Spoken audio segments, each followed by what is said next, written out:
Watch and flow by movements as I demonstrate.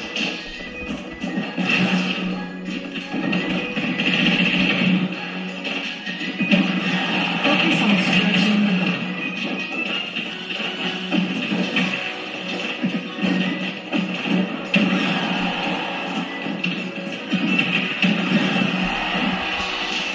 Now, return to your original position.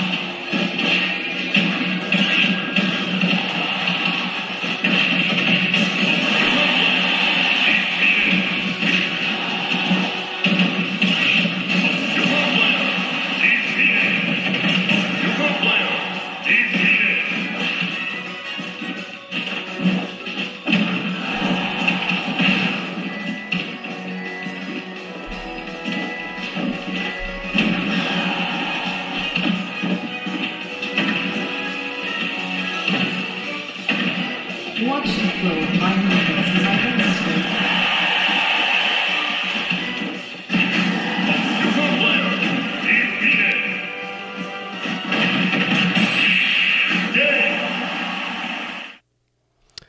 Hello guys, welcome to the Thunderdome. Whoops, let me get this up. The Thunderdome. I call it the Thunderdome because it's all or nothing now. You know, I've been working real hard on this model. Some of you even tuned into my live stream very late the other night because I was working on some things and finally finished that up. And like I said, the reason I say it's Thunderdome, it's all in, is because this is it, you know. Season's almost over, coming to a close here, already starting conference tournaments, and if I'm going to be able to show that I can profit on pregame bets, then I'm going to have to do it now. It's now or never, right? So I was like, you know what, might as well just go for it. But so far, so bad. 1-3 to start the day, and then if you add what's going on right now, projected to go about 9-12. That's not good. Not off to a good start, but like I said, it's still early. A lot of these games still in progress. Things can turn around. 9-12 projected. So, you know, it is what it is. I don't really know what else I can do at this point. Maybe if things don't pan out, maybe I'm just going to come to the conclusion that some things are just not predictable. There's nothing wrong with that conclusion, especially in a year like this with all the cancellation and COVID. Some things just might not be predictable, you know. So, but with that being said, I'm still pretty confident about live bets. I haven't done any live betting either. I've been all in on this fixing. My last live betting day was Sunday. I went 4-9, so that wasn't good. So I've actually had 3 streams or 3 live betting days in a row that were not good as well. So I also worked on that and applied the same fixes to that I made on other things. So with that being said, we are going, college basketball conference. They have futures for conference tournaments here on the Westgate app. I did not know that. Gosh, maybe I can do it tomorrow. I can program in my matrix. But that's the thing. I'm going to be gone all next week, so I just won't be able to, you know,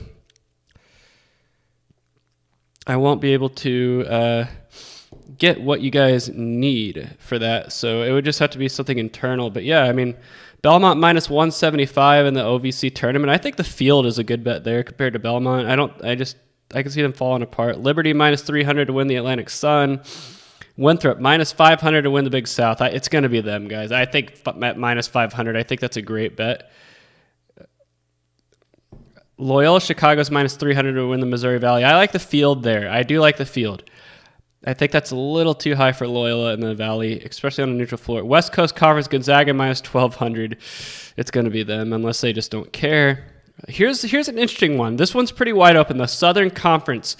So I agree with who they have as a favorite. They have Furman at plus 160 to win the Southern Conference. I agree with that. I do think they are the favorite, even if they didn't show it in the standings. But if you are a regular viewer of this live stream, you will know who Furman's nemesis is, and that is Wofford. Fortunately, Furman would not have to hypothetically play Wofford until the final of the Southern Conference tournament, but knowing Wofford, they're going to 3-point shoot their way to get there and probably beat Furman. So we'll see if Furman can finally get the Wofford monkey off their back, or they might not have to play Wofford because UNC Greensboro, they lost to Wofford last year as well, I think, in the conference tournament as well. So 2 teams that have not been able to get by Wofford. But that's the thing. Wofford's weaknesses is everybody else. Sunbelt, Georgia State is a favorite, plus 225. I actually think that I would actually go, I don't know. I would go Texas State if Danny Casper is still their coach, but without him, I don't know. That's very wide open. There's a reason Georgia State's only plus 225 there. America East, we got Vermont at minus 175, and their nemesis UMBC is at plus 220.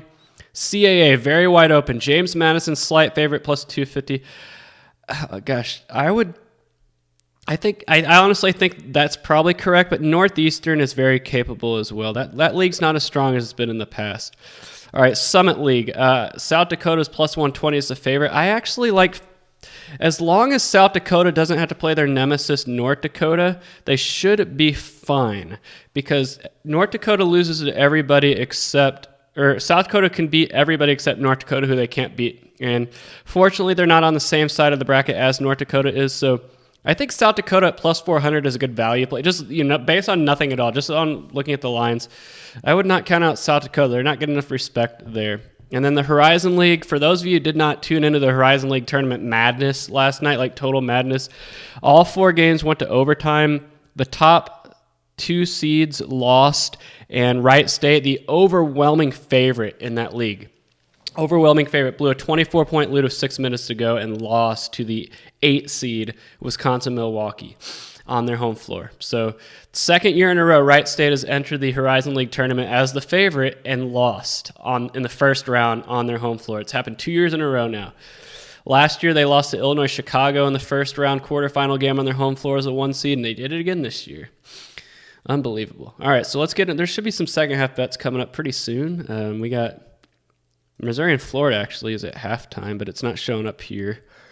Okay, it's not halftime anymore. So we're going to have 1, 2, 3, 4, 5 games to live bet here in a few minutes. Appreciate the super chat, Matt Stansbury. I always do. I appreciate that.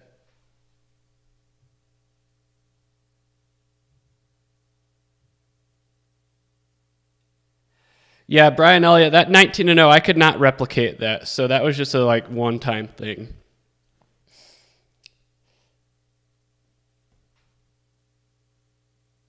Drake in the Missouri Valley. I don't like them in the Missouri Valley Conference. I think a lot of people have inflated opinion of Drake because they started off the year 15-0 or whatever, but Loyola is the favorite. I think at minus 300, though. If I was going to place a bet on a dog in that tournament, it would be Indiana State at plus 1,400. I think that's a good proposition.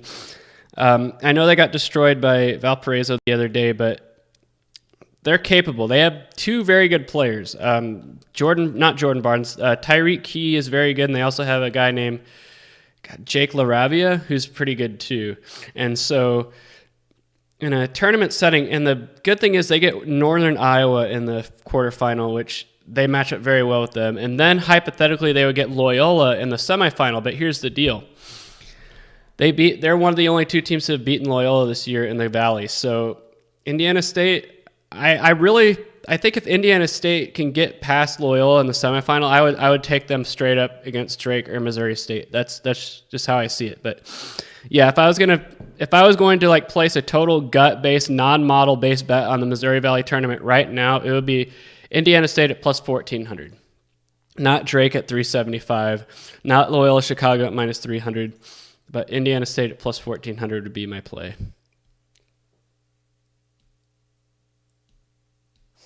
I don't bet on the NBA because I don't have a model for it. It's that simple. All right, but yeah, interesting. I might, tomorrow morning or maybe after the stream, I might program in a matrix. When I say matrix, I mean I simulate every possible matchup in a conference tournament, and then I blend it all together. Then I can calculate the odds each team has of winning the conference tournament based on my own model. And from there, maybe I can do that after I put in the second half bets. Maybe I can do that here on the stream. That might not be a bad idea while these games are going on. But yeah, I'll probably just do a straight log 5.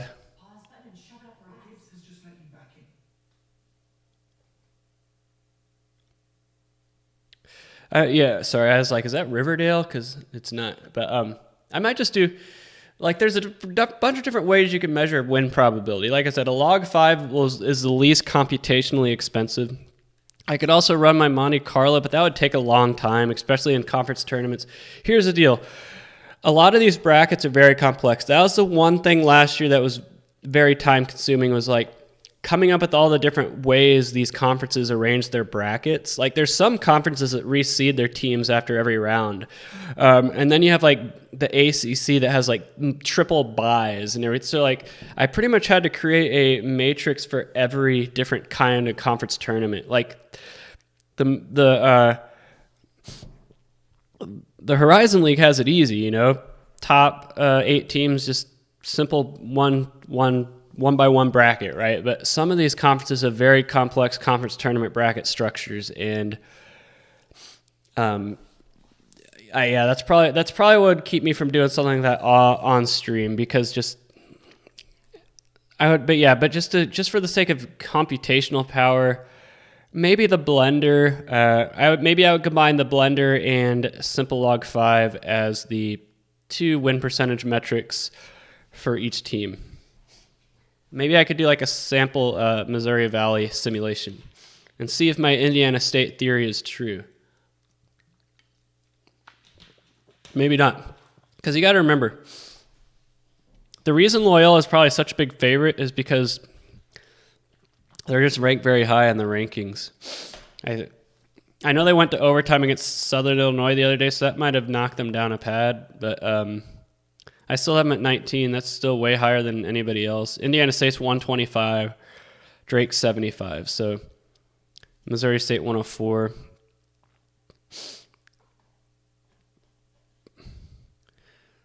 So yeah, just create like I think Ken Pomeroy does it. Let me see if his Twitter account's active right now, because that's usually where he posts the log 5.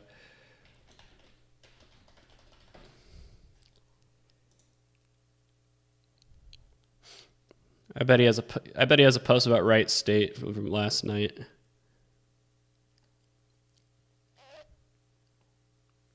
Yeah, he posts his he does a matrix. So yeah, here's his matrix. I just do the same thing only with my model numbers instead of his. But let's see what he has in the Missouri Valley. So he has Loyola at 57. See, that does not translate to minus 300. It doesn't. Indiana State is in fourth in the pecking order, 5.1. So yeah, plus 1,400. According to that, plus 1,400 is a great value play in Indiana State, because if they truly were, actually no, it's not. 5% would translate to plus 2,000 on the money line. So Drake 24% there, plus 375. That should translate to about. So I guess you could say Drake has some money line value in there. So, but that's based on his stuff, not mine. He had Wright State at 67% to win outright, and they're out. So, yeah, if you're looking for any, you can use this. Like my matrix will probably be very close to this. Yeah, he has Furman as a slight favorite right here, but then again, wait. Furman is the 3 seed. I thought they were the 1 seed. No, they're the 3 seed, and they would have to play Wofford in the semifinals. Oh man, that they caught a bad break there. But then again, Wofford does have to play Mercer, who, like I said, Wofford's weakness is everybody else.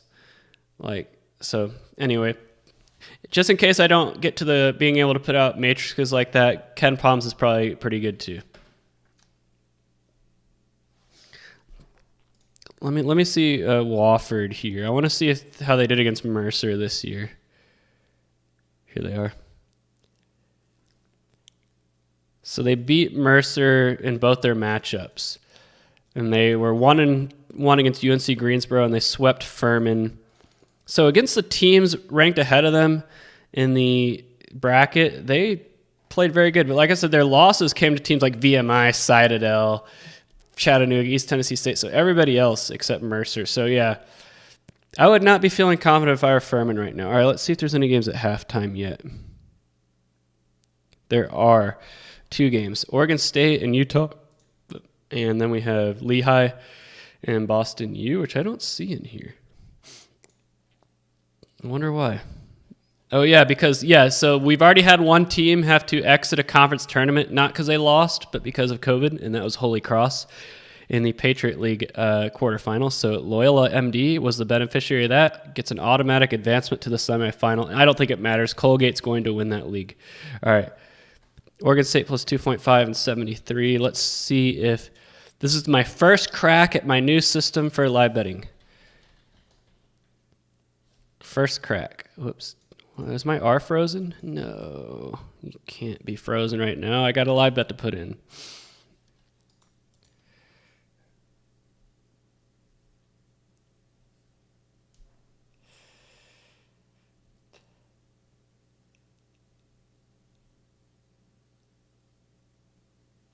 Man, I can't have a frozen R.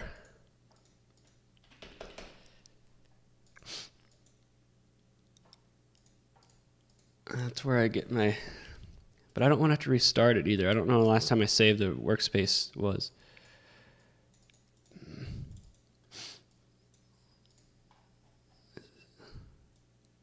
Okay, there we go. Yeah, I don't know what that was about, but let's see. Live odds. And our first live odds of the night has Oregon State, Utah under 57% probability. Let's go. Let's go. All right, first bet is in. Oregon State, Utah, under second half, 57% probability.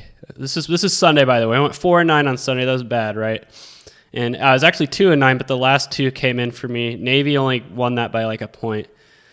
Houston, I took Houston at minus 40, and they did do it. All right, so we got Oregon State / Utah under, and that line was 151 unit. All right.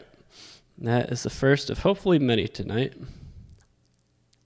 I still don't know why. Yeah, I think the reason they didn't have Lehigh and Boston U on the board this morning when I ran the model. So that's why. Okay, we got 3 games that just got to halftime.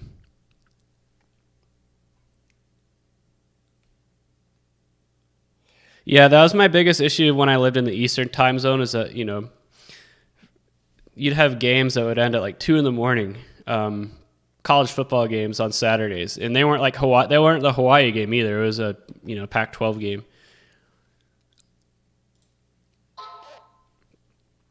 All right, just waiting for these lines to come up. Okay, Providence and St. John's is up. We got Providence plus 3 and 80 is the second half total. Let me run that through.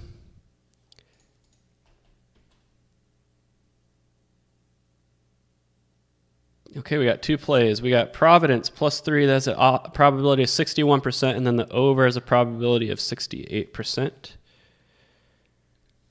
me get those 2 in.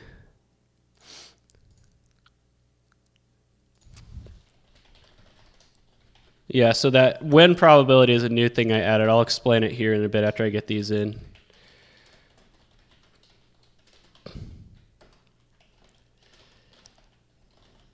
And the Providence line was -8 and then 151. These are all 1.1, by the way. I don't know why that says 5,400.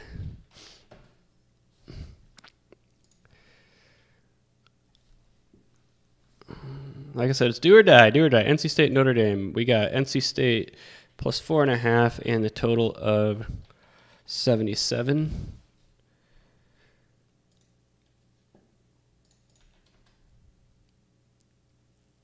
For some reason, it takes slower. Okay, nothing there.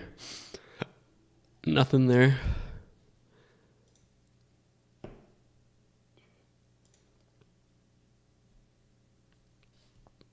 All right, we should have that game and that game. It will be it for now.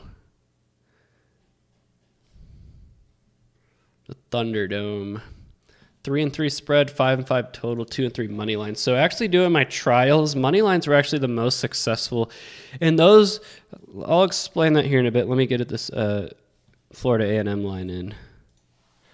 We got Florida A&M minus 168. So yeah, there's been some changes since my last stream. Ooh, we got canceling out here and then the over with the 58% probability.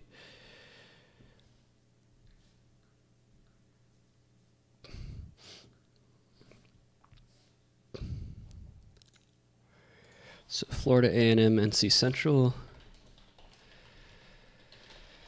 over 128. And then we just need that Minnesota game to come in and we should be good.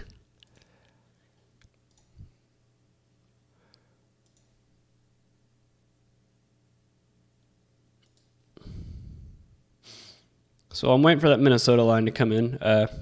Usually money line projections usually trail because remember, I base money lines on value and not like raw margin. So if my model is like, projecting a 10-point dog to win on the money line, not to win, but they have value, it's not until the very end of the game where that would flip over here on the money line side. So that's one way you can put it. Although it's not looking good for Seton Hall right now. Tulane, I had Tulane plus 180. They're not going to get it done.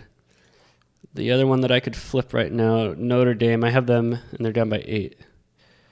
So I can flip one of those money lines. I'm in good shape. I'm still waiting on that Minnesota line, though.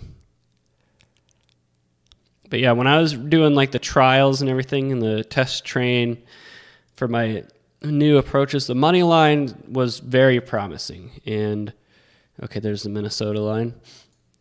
One thing I don't do, and I'm not going to at least this season, is second half money lines. And the reason for that is just because I haven't been able to build up a database. Okay, that's a cancel out. So when I say cancel out, it means it's giving both sides. Because both can have an edge at the same time. And so now, that's going to be our live bets. We got 4 in Oregon State, Providence, and Florida A&M. So my new approach is a 4-tiered approach. Actually 3 with a 4th element. I was kind of showing it off on the live stream the other night, but what's a good way to call it?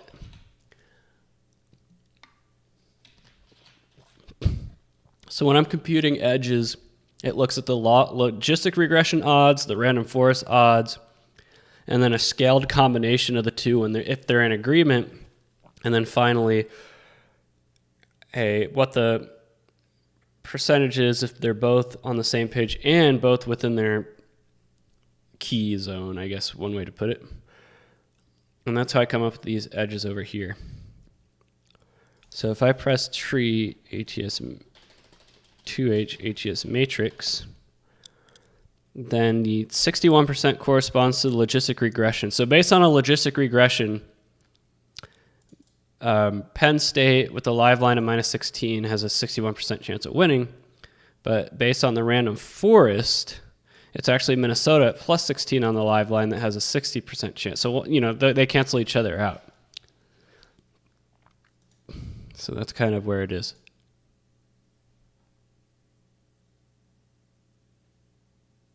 Hornets minus 3. Who are they playing? I don't even know. Oh, look. They're playing the Wolves. And and they're minus 2.5 in my book. Minus 2.5.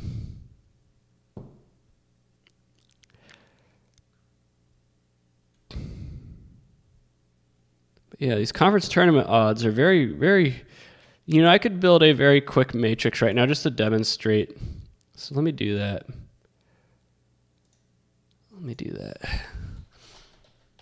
Like some of these conference tournaments have very complex structures. And the first Ohio Valley quarterfinal starts in 4 minutes, so I'm not going to be able to get that done. But team...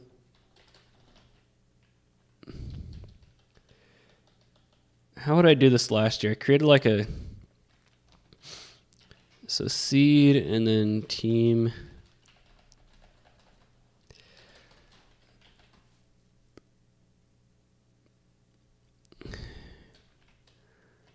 This is a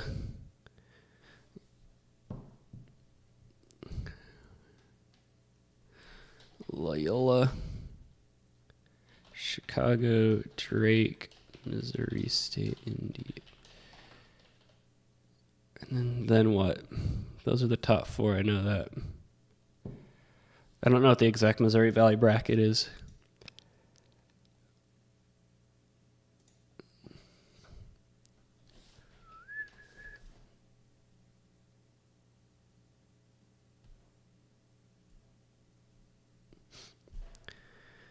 These conference tournament brackets can get very complex.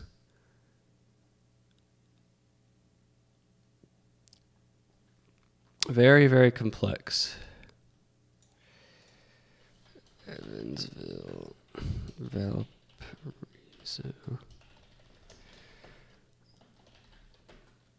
Like some of them do reseeding. I think reseeding is I think the Summit League does a reseeding.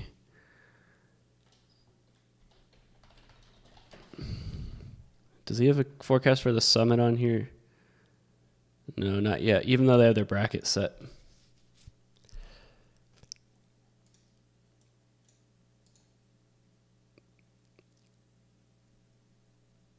So the bracket here would be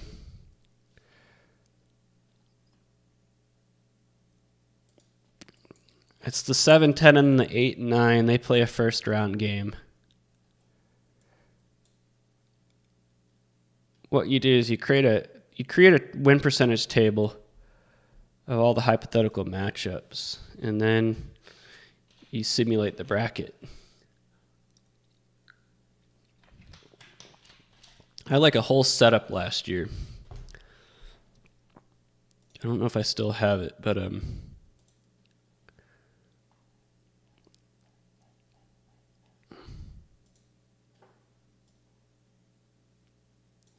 yeah, I remember I spent a ton of time on it last year, so I don't even know if that's something I could do on the stream right now, because I created like a matchup. Yeah, that's right. I created a matchup table, and it would be, it'd be like 7, 10, 8, 9, and then,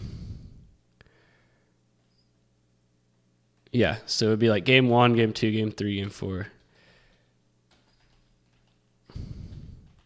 1, W1, and then I'd be like 4, 5, and then 5 would be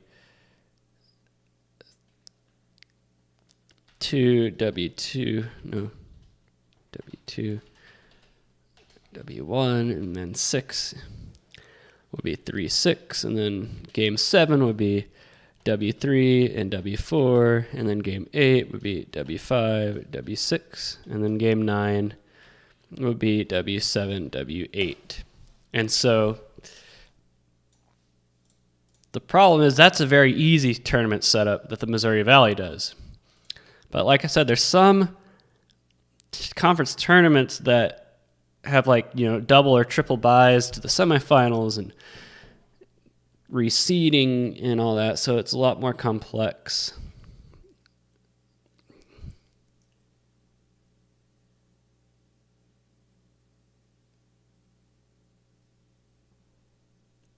I evaluate all games. Yeah, it's a very bad idea to evaluate conference-only games.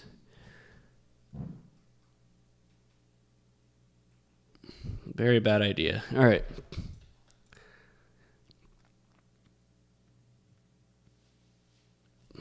So then I would do a matchup table.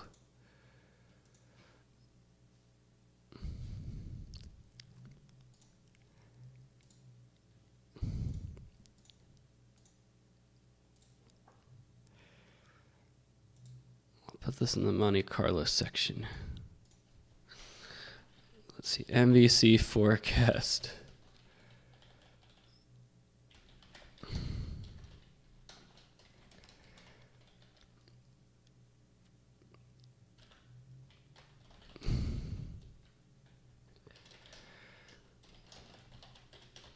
Chicago. I might be wasting my time here, but oh well. Drake. Missouri State.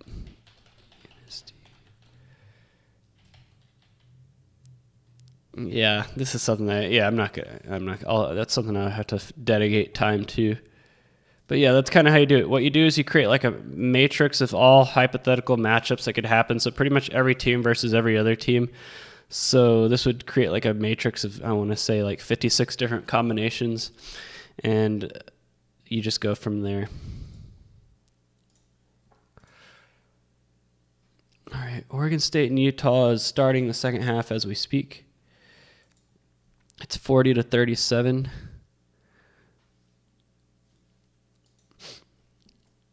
Yeah, Tulane's going to come up just short. It doesn't look like Seton Hall is going to get it done either. So my best chance for a flip right now is probably Notre Dame. Can I flip any totals or spreads? I have Tulane +5. I don't know. I don't know what the situation is at with 3 seconds left. I have Utah -5.5.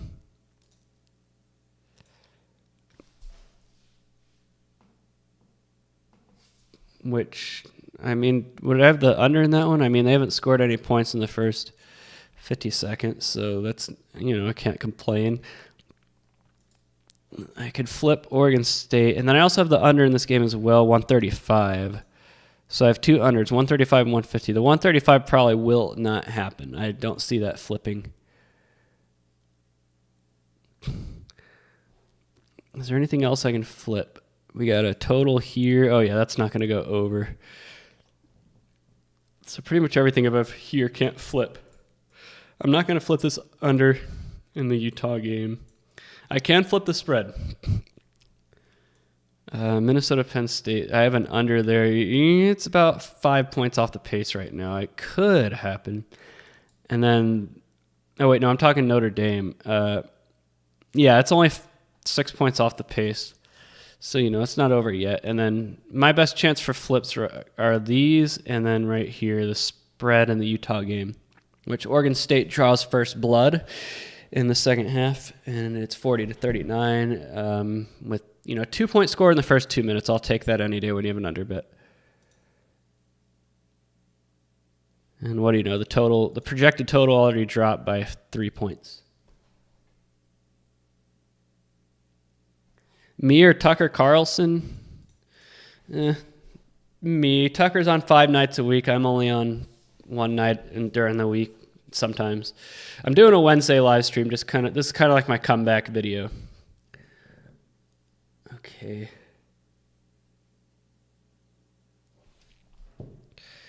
Good old Tucker Carlson. He needs to leave Fox. I wonder if any of these live lines have changed.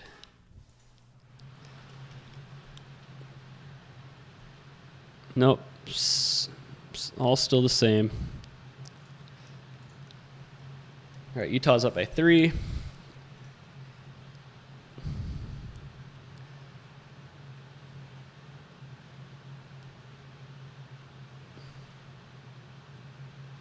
Anybody got any sports betting truth video ideas? Not that I don't have any of myself. I have a log of videos I want to do, but if you ever have a video request, I already talked about my most common video request. I talked about this last stream, but I'm going to talk about it again. My most common video requests are people emailing me being like, hey, this book banned me. Can you do a video trashing them? And I'm like, no. If you get, this is what I always reply to them. I say, if you got banned because you're too good and the book does not have a reputation for banning people who are good, like if you got banned from Bovada or William Hill, I'm not going to show any sympathy for you because you should know better. But if you got banned for being too good from a book that doesn't have that reputation, yeah, I'll do a video about it, but no one ever does, right? And so most of the time it's because they either got banned from a book like William Hill or Bovada, or they got banned for being a gimmicker. And by gimmicker, I mean someone taking advantage of arbitrage and all that. I don't have any sympathy if a book can ban you for that, because that's not being a good sport. I believe in sports betting, you have to be a good sport. And taking advantage of arbitrage, yeah, it's legal. Yeah, it could win you money in the short run. But if you get banned, rightfully so. I don't blame books for banning people who are taking advantage of arbitrage. I don't. It's like I said, I believe sports betting is a sport, and it's not good sportsmanship to gimmick. And I'm not trashing people who do arbitrage. I'm just saying, you're playing with fire when you're doing it. And if you get banned, that's too bad, so sad. I don't have any sympathy. Like I said, arbitrage betting is the equivalent of shooting fish in a barrel or fishing with dynamite, hunting with an AR. It takes all the sport out of it.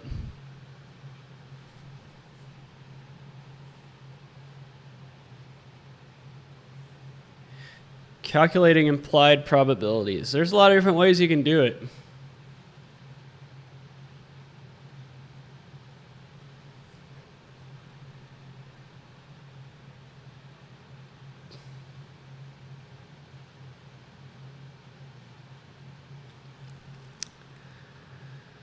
All right, so 42-42 in the Oregon State game.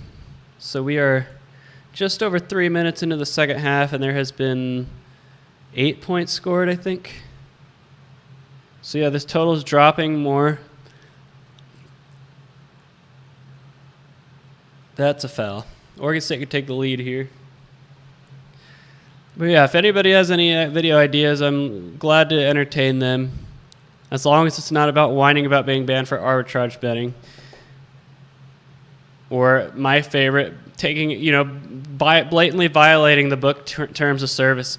Hey, I got banned from this book because I had multiple accounts. I'm like, yeah, that's against the rules. Did you not read the terms of service? You're not allowed to have multiple accounts and churn bonuses and all that stuff. I mean, are you nuts? I just feel like people believe they're immune from the consequences of their actions.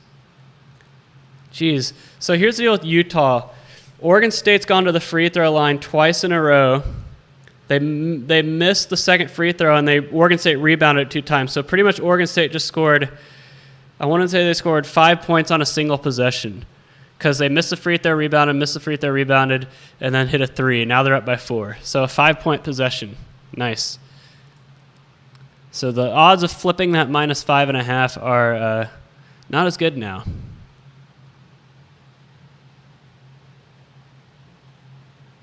Make more storylines? Story times?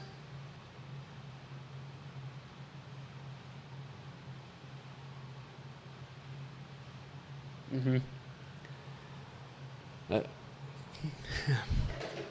right, a little too much fouling and free throws for my liking here in this Oregon State game. I mean, if there's anything that'll kill an under, it's too many fouls, and both teams are fouling a little too much.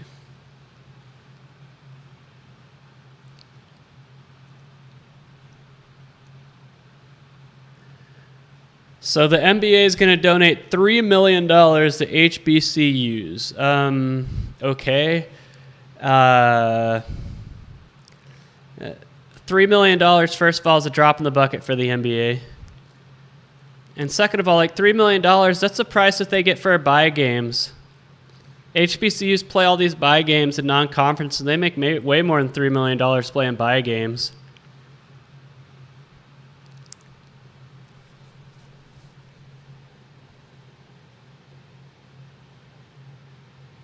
Rotation numbers entered in a random number generator? What is it? What would that achieve, if you don't mind me asking?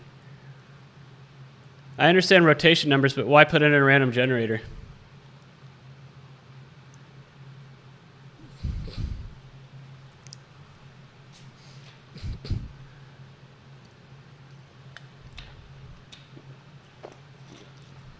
So in the first 5 minutes of this half,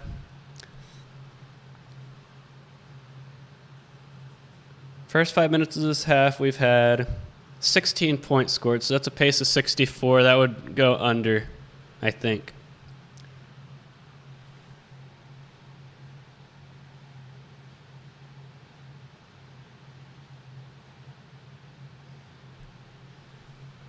All right, they're starting to hit too many threes. Let's slow it down on threes.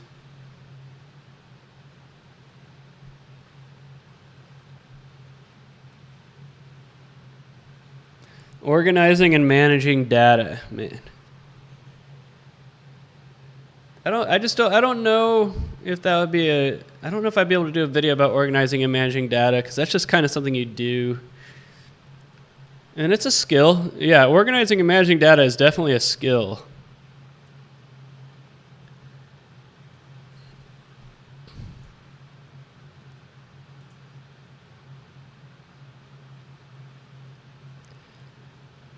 Could Seton Hall complete a comeback here? I'll turn that game on just for the heck of it. It's probably on Fox Sports 1.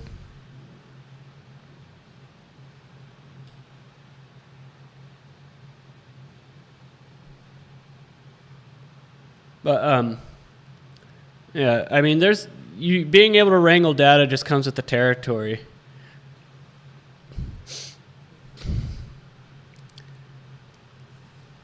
It's all really personal preference how it works.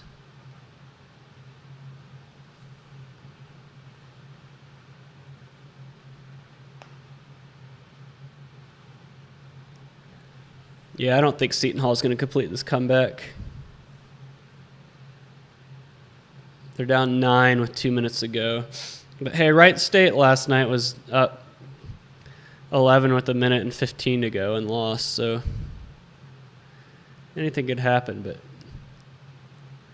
yeah, that was one of the biggest meltdowns I've ever seen. Like, I've seen teams melt down, but in that situation, you got to remember, you got to look at where Wright State was coming from. Last year, they got blown out on their home floor as the 1 seed in the Horizon League tournament by Illinois Chicago. Blown out, right?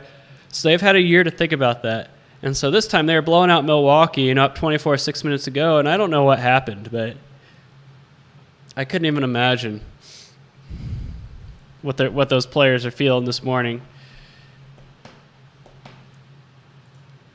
But yeah, Wisconsin-Milwaukee had one player on their team that just started hitting threes. Like,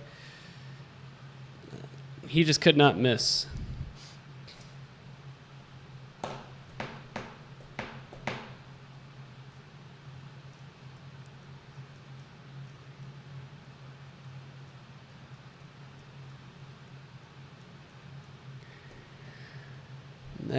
Oh man. Yeah, I think Seton Hall's donezo.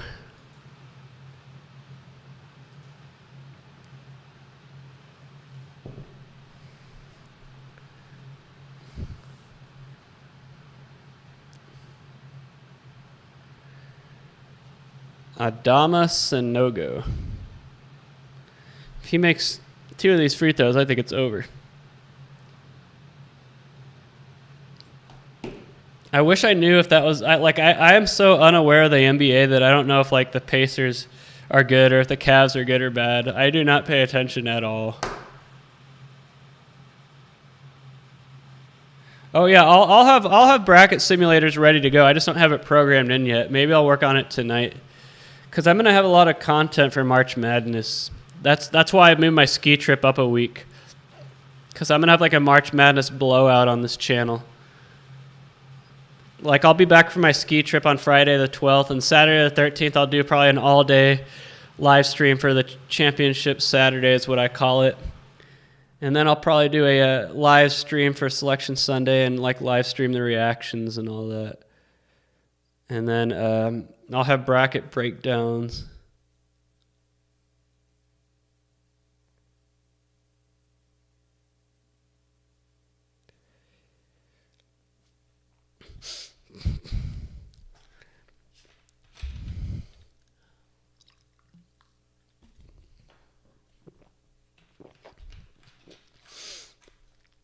Oh yeah, I had a lot of content planned last year for March Madness that I was not able to get to.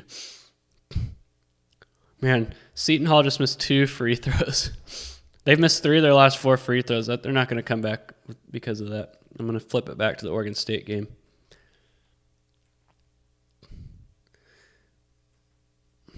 Smart decision by Uconn to foul Seton Hall and make them shoot free throws.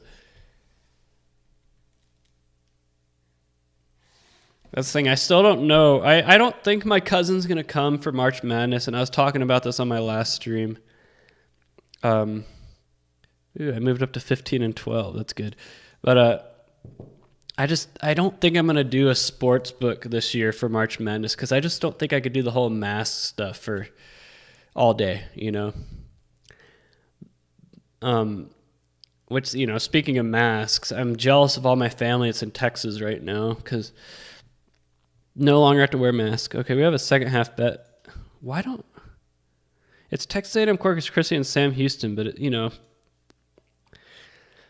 I didn't run that one. They had a lot of games off the board when I ran my model today. And, you know, when it's off the board, you assume that it got canceled because of COVID, but I guess I just didn't have lines up for A&M, Corpus Christi, and Sam Houston. Yeah, like right now, it's probably going to be... I don't know what I'm going to do for like the first round. For the second rounds onwards, yeah, I'll do live streams for that. But for the first 2 days, those are usually what I call my days, and I don't know if I'm going to stream during those. But yeah, I just don't think I could... As much as I'd want to go to like the Westgate or something for March Madness, which I've done before, it was great, but when I did it in the past, I didn't have to wear a mask and social distance and all that crap.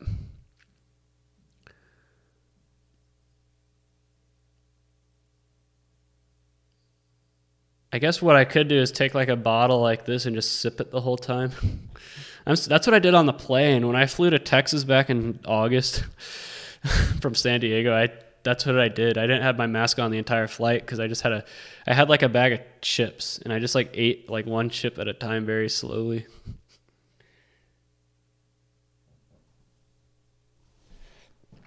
But yeah, if I watch March Madness here in this apartment for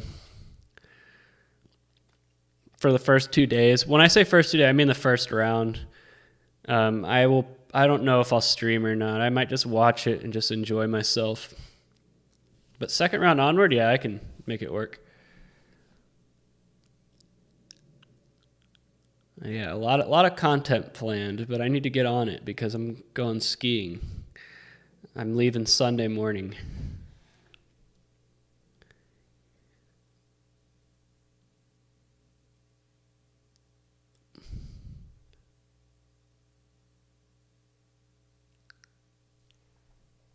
Neanderthals for what? Nobody can ever explain Florida. Florida doesn't do any of that. They haven't had a mask mandate, and they've pretty much been open fully since September, and their numbers are no different than states that are locking down and all that. No one can ever explain Florida.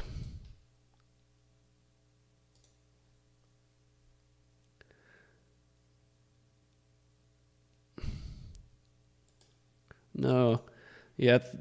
When the games are early, these numbers are gonna flip very back and forth. Okay.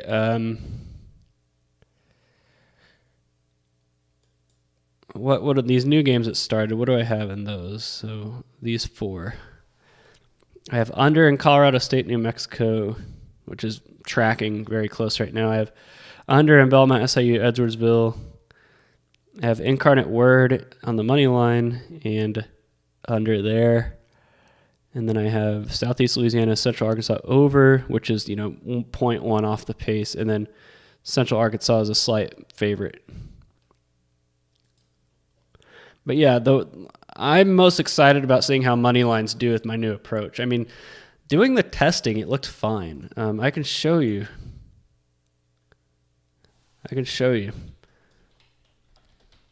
What is it?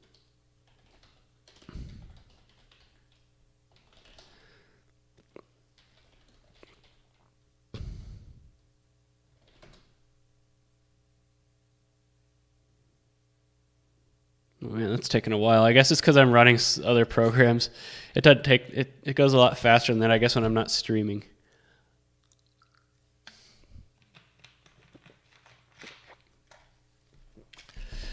Is 50-50 in this Utah-Oregon State game good or bad? That means, well, Utah just hit a 3, so it's 53-50. So Utah scored 13 points, and Oregon State scored 13 points. So 26 points, 8 minutes in. Yeah, that's pacing for the under. The one thing I do remember, Matt Stansberry, about when I did bet on the NBA a few years ago was I remember how leads meant nothing in the NBA. Like 20-point comebacks were very common in the NBA. Like you hardly ever see it in college, but it was like a nightly occurrence in the NBA.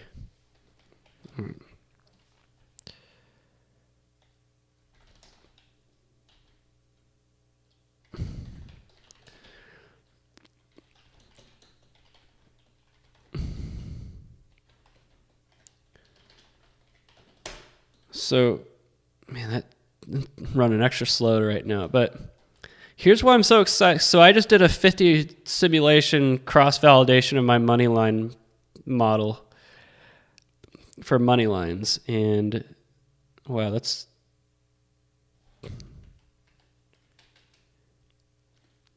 not what I was expecting.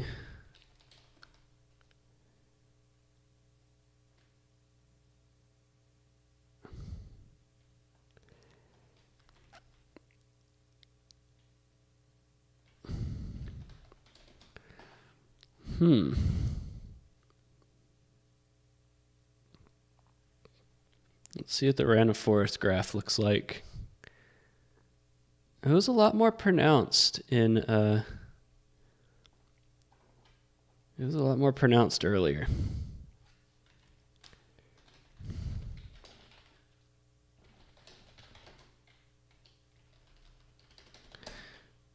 Whoops, I just reset my thing too. Dang it.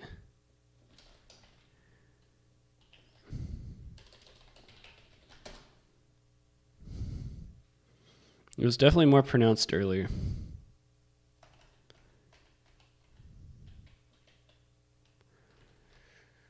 I mean, there's still an upward bend, as you can see in both graphs, but it was definitely more pronounced than that.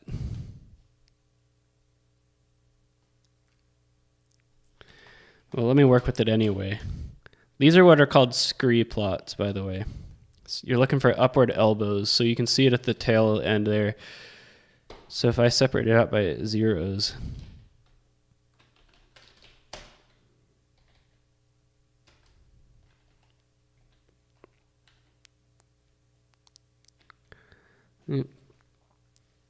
so if I did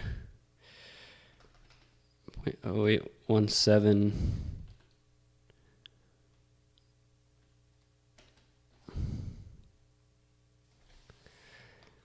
whoops.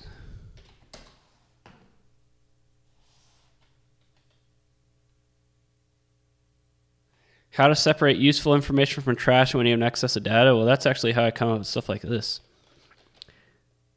You run Monte Carlo simulations.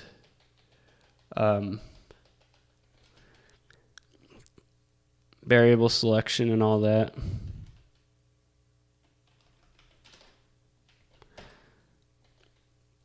So 12% ROI, that's about in line with what it was earlier. So there we go.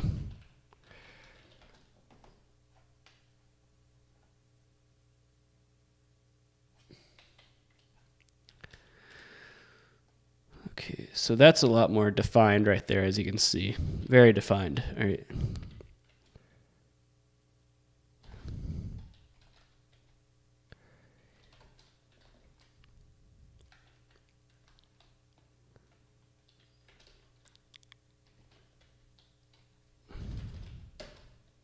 What you want is the plot to be very diagonal, like that. That's what you're looking for right there.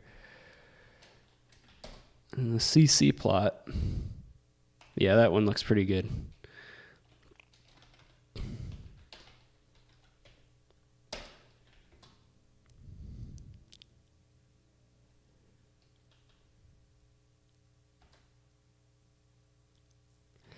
Awesome. So yeah, that's why I'm feeling good about the money lines right there. Because as you can see, that's what you're looking for. Man, well, Utah could just not pull away here. It seems like every time it looks like Utah's about to pull away with it. Oregon State hits another three. It gets back to the foul line. So going back onto feature selection. So Feature select. When I say feature selection, it's pretty much finding what's useful in data and what's not. Well, I've sunk all the way to 9 and 18.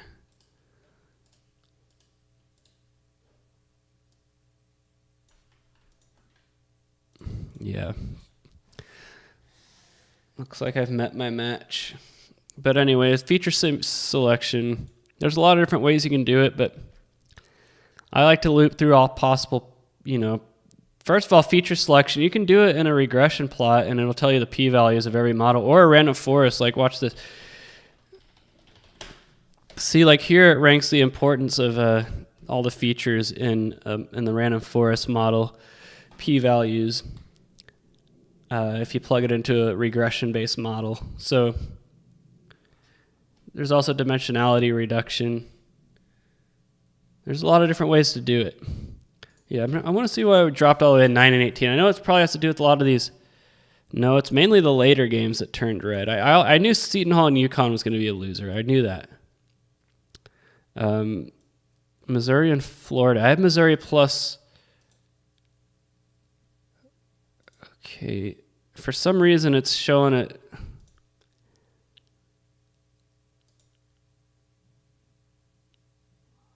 Yeah, if Missouri were to hang on, that should be 1.7, and it's not. So I wonder why. 7 and 20? Maybe it's not calculating it right.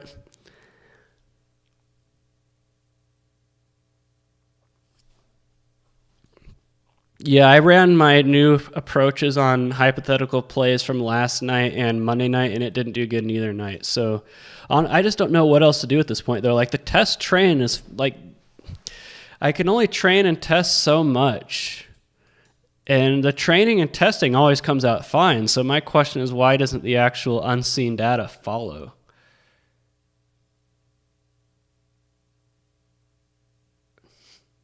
Game logs for both teams and players. I mean, you just scrape that from box scores.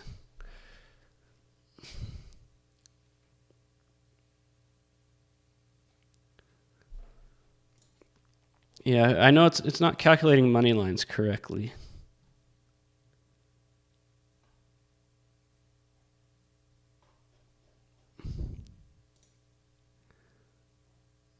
Not that it would make a difference in 7 and 20, but still.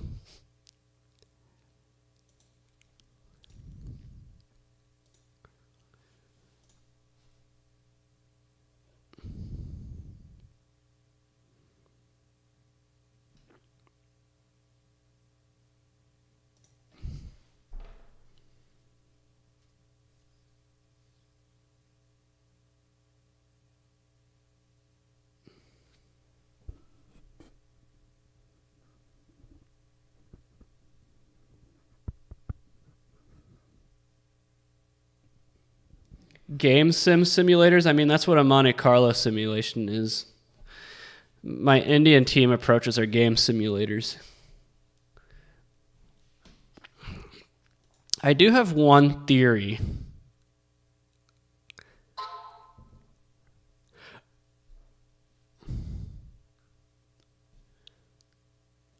All right, they're just hitting threes left and right now in this Utah game.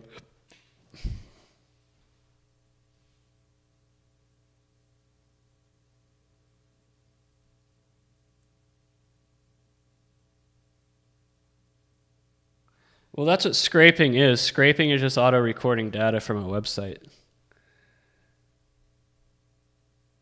Yeah, an Excel model is a profitable Excel model is definitely possible. But you're limiting yourself by using Excel. So Missouri won, so that should be a 1.7, and it's not.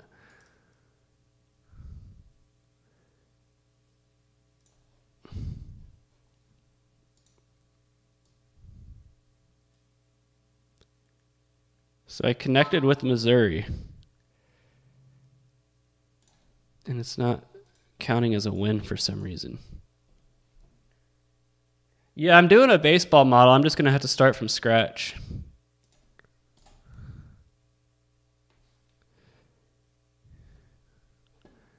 I'm going to rebuild it from scratch. So I would be very surprised if it's ready by Memorial Day.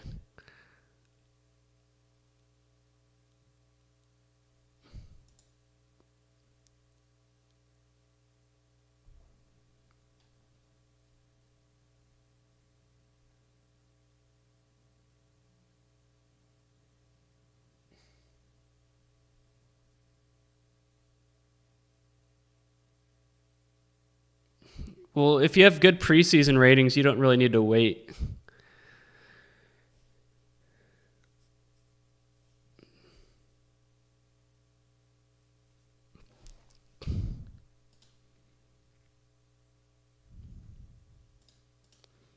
Here's my thing. What if I...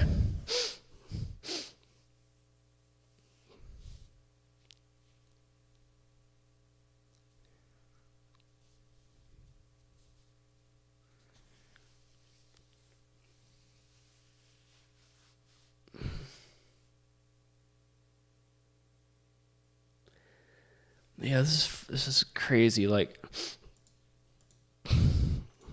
this would be the hypothetical third day in a row. And like I said, the testing I did for my new approach on Monday and Tuesday didn't really, it wasn't like it was 50-50 either. It wasn't even really that close. It was a lot like this, 2 and 4, 5 and 9.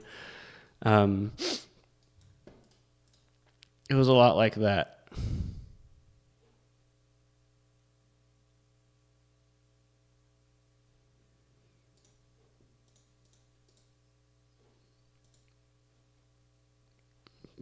But for some reason, it's not counting my Missouri win.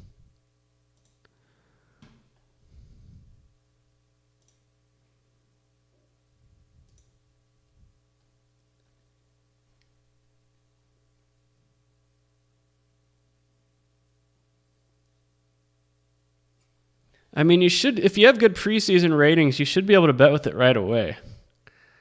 You shouldn't have to wait. And if you have the ability to back test and everything as well. Like, build any model with back testing in mind. That's my thing.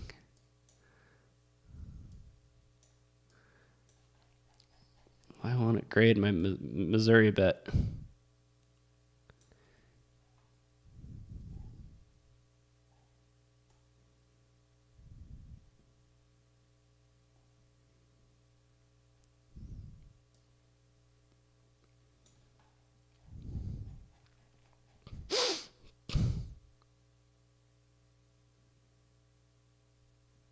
I know I won't grade my Missouri bet. Hold on.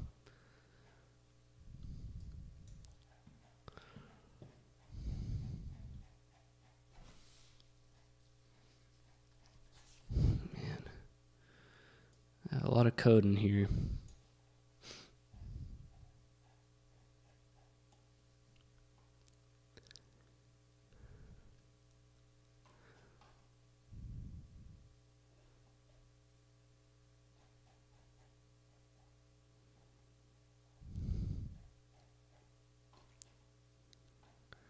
I don't feel like messing with it, but I do know that my Missouri play is a winner.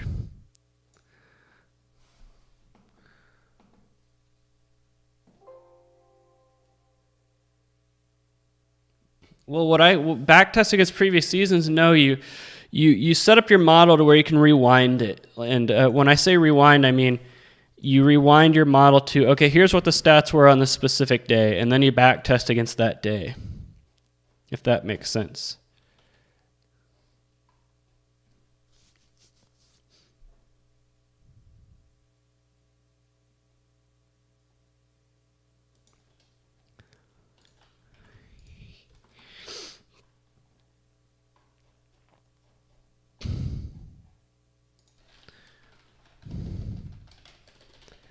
And then,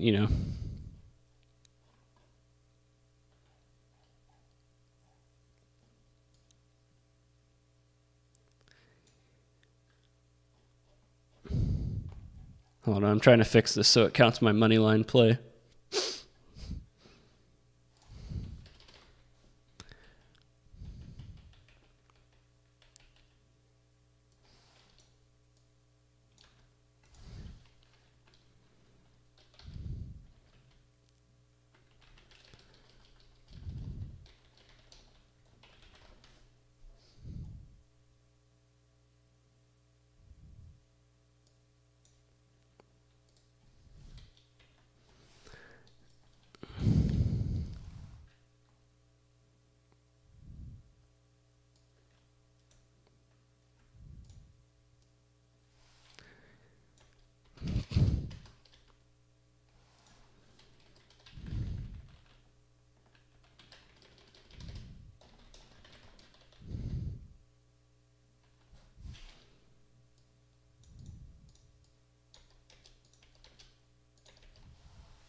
All right, let's see if that worked. Nope. I don't think Utah's going to cover the 5.5. No, but one of my theories as to why my machine learning methods just aren't working out, at least when it comes to pregame bets, it's just because maybe my model's just doing better. Like, because the reason I put machine learning in was to like being able to factor in the fact that, hey, this is a negative value, blah, blah, blah, right?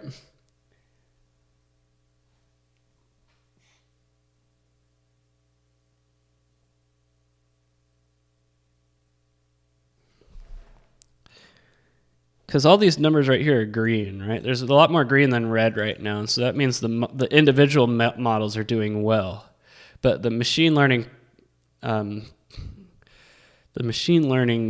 analysis of those models is not.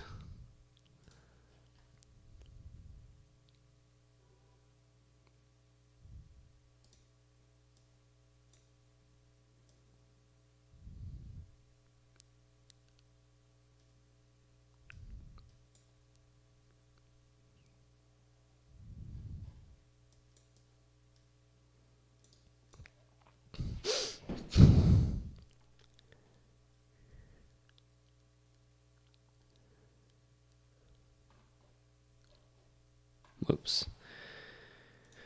Forgot to change this.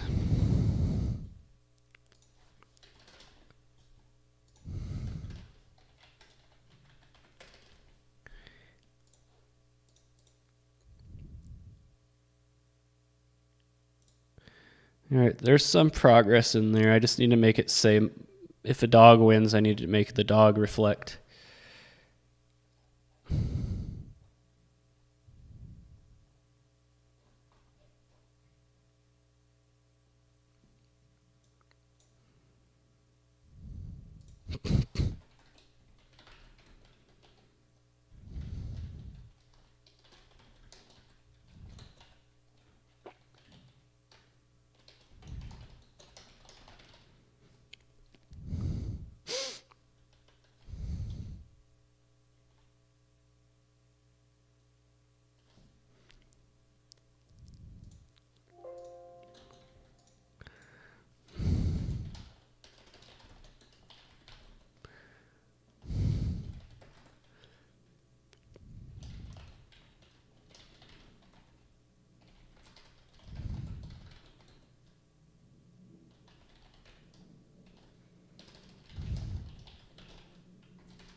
All right, now we're in business. Central Arkansas. All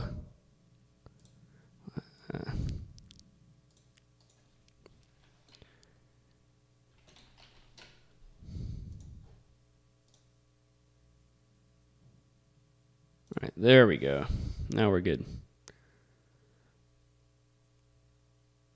Wait, I have a money line bet on Utah? I didn't even know.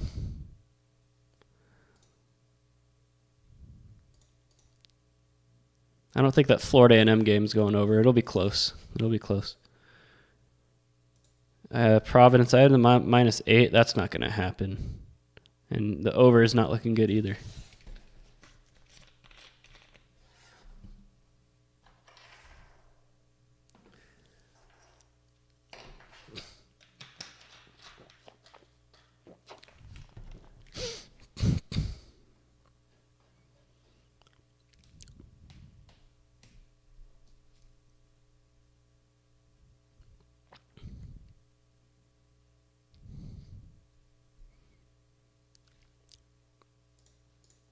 I just wonder if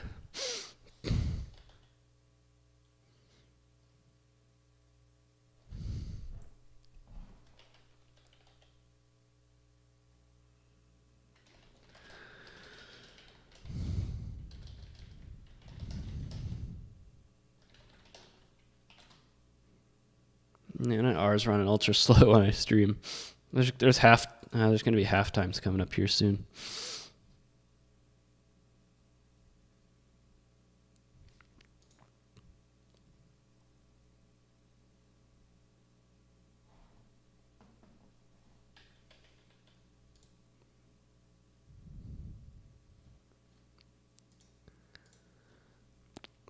So I can actually look. This is the last 2 weeks of data, I think.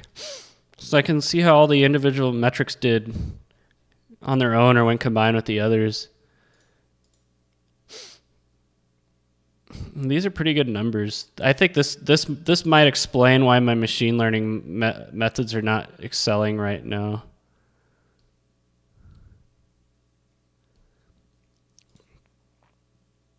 These numbers aren't as good. And they're also all the same. I don't know why. It's kind of worrisome.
Offensive rebounding percentage.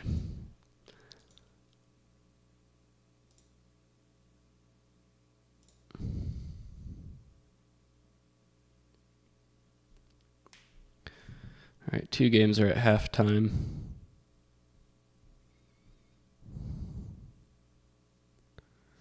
SIU Edwardsville and Belmont. That's a neutral site game, by the way. 77, and then Southeast Louisiana and Central Arkansas, -2.5, 79.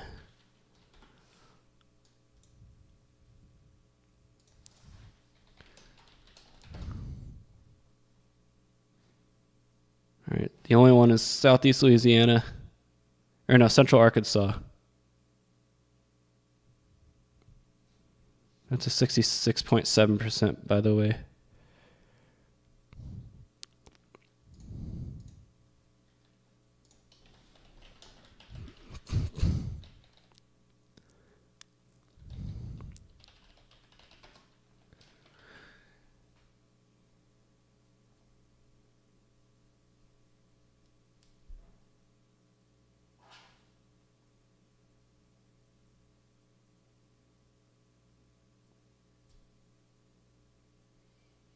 I mean, KenPom kind of measures time of possession in college basketball, but it's almost always going to be all it is going to be their tempo divided by 40 minutes.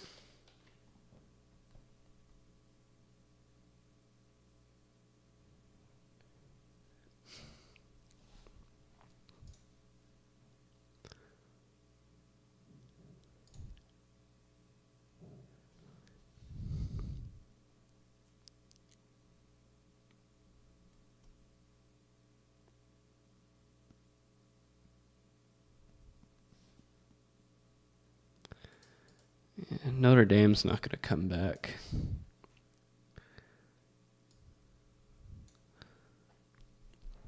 Providence was looking very good for a while, but not anymore. A lot of clean sweeps. When I mean clean sweep, it means you lost the bet. Every aspect of the game that you bet lost.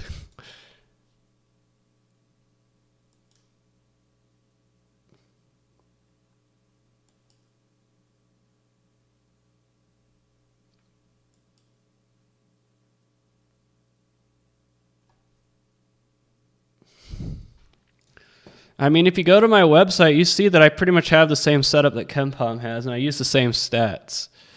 And I plug them all into my models and everything.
Man, Providence really fell apart.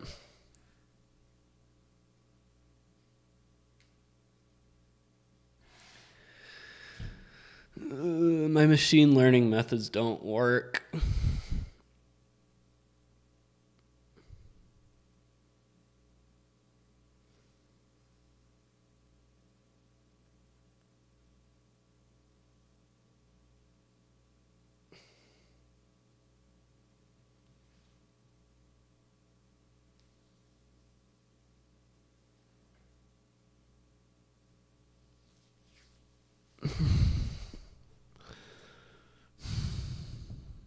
New Mexico and Colorado State.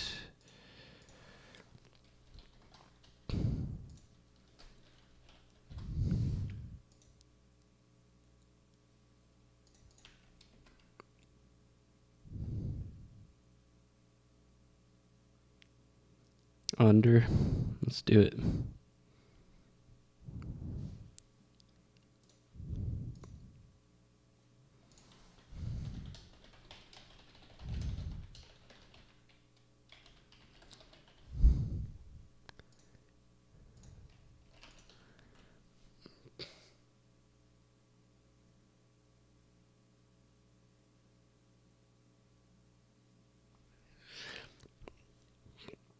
Being a blind contrarian better won't win you money in the long run.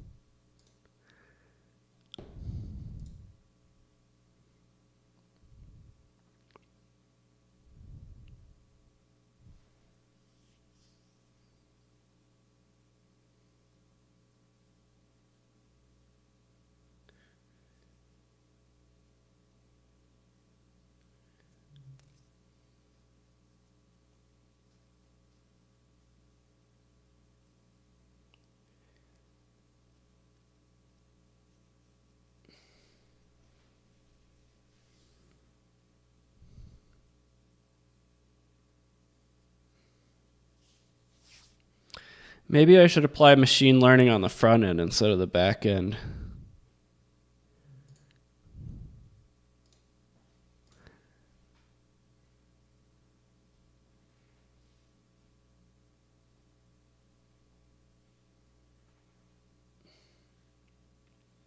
Blind contrarian would just be betting the contrarian side of any game without any other logic.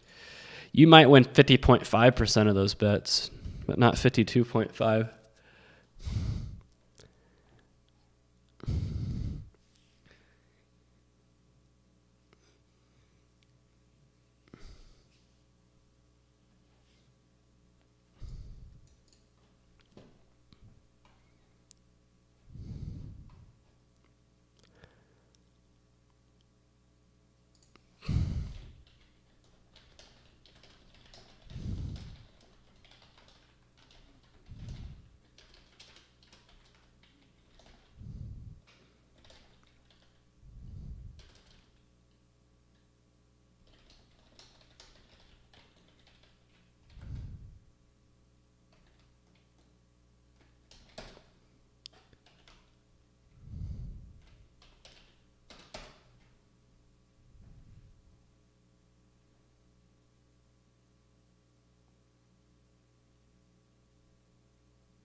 Oh, I'm not changing anything yet. This is actually the third day. Like I rewound my model and tested it up against these new approaches.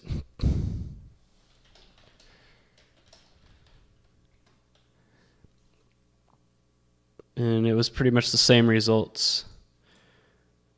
Like, and when I say same results, I mean it not like lopsided results, like 1 and 5, 6 and 9, 3 and 7. So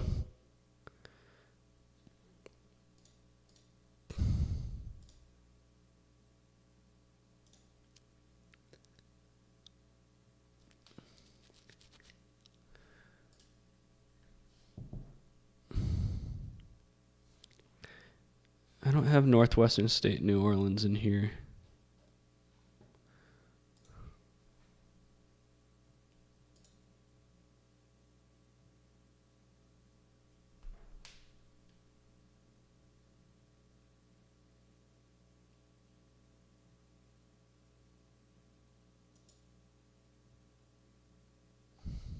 Yeah, if you watch my $500 bet video, you'll see the guy I'm talking about in that video.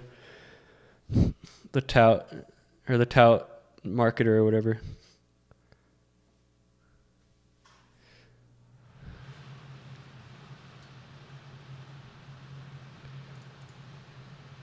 But that's a live bet winner, but I don't know if any of the other ones are going to be.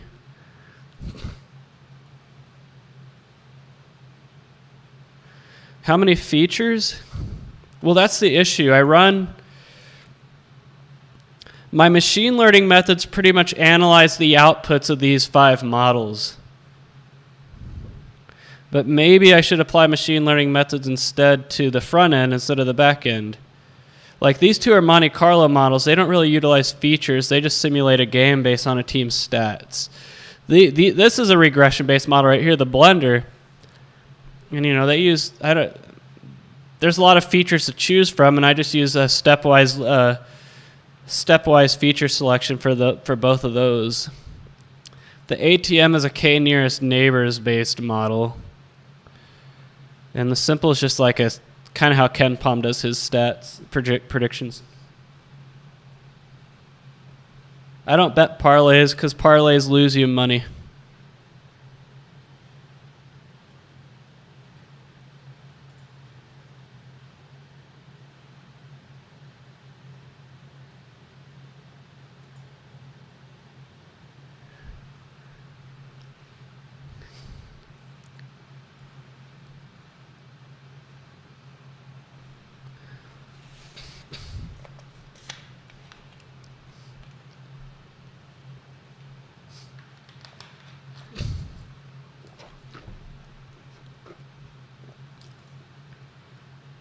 Yeah, this over bet in this Florida A&M game is contrarian to the under bet I had on the game before.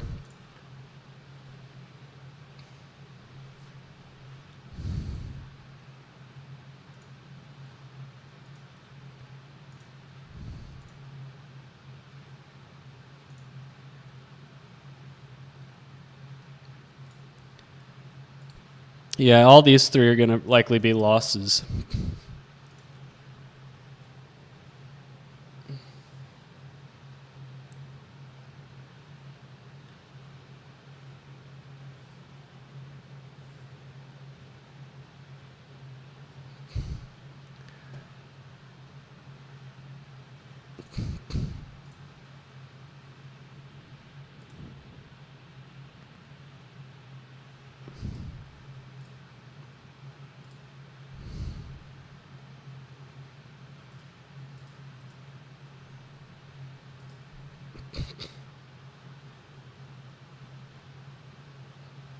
Yeah, I honestly think that's the reason why the back end machine learning is doing so bad, is because the front end is probably getting more and more accurate. And so that's how I see it. The front end has to be getting more accurate. Because if the back end machine learning is like looking for negative values,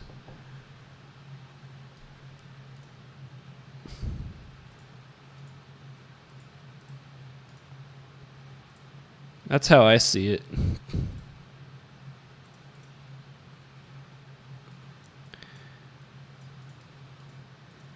I'm going to restart our...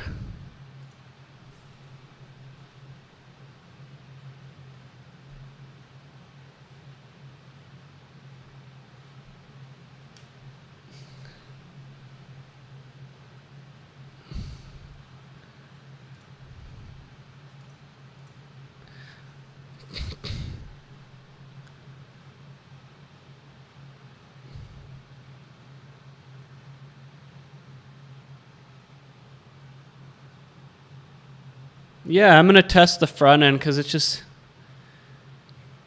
I want to plot out what how the front end's done lately.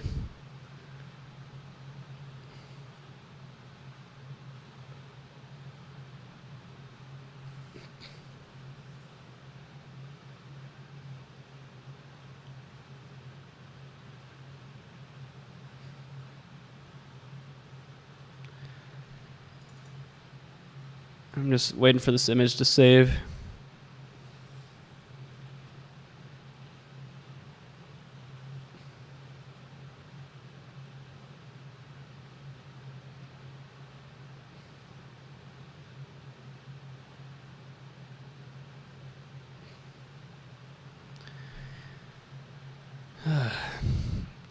Yeah, I think that's my hypothesis right now is that my machine learning methods suck because I don't know.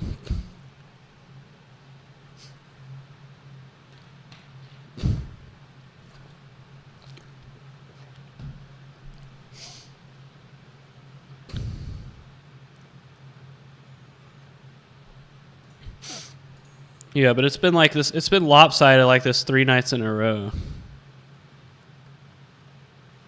It doesn't make any sense, like, because the training and test data sets, the results are fine, as I showed you with the graphs. How you doing, Eric? But yeah, the graphs, I can run test train, I can run 5,000 simulations of them, and that's what I'm going to get. And yet, these are the results right here.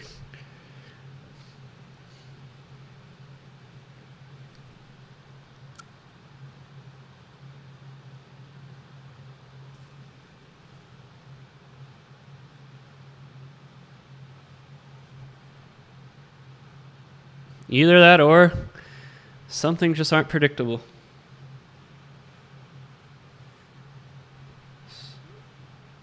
So Missouri won at the buzzer.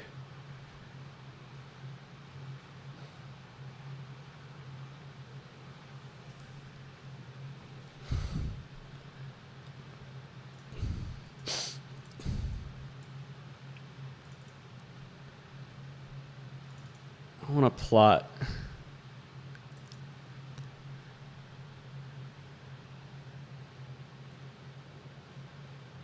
No, that's fading a model that's bad on purpose won't work.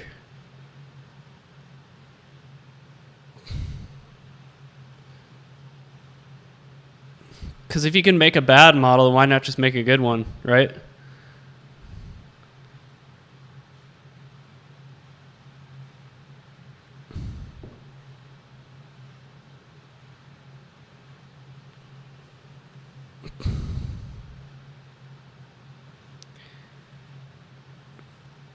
I mean, I could fade this approach, but like I said, I'm not going to fade anything until I learn why it's not winning. So let me load my packages real quick.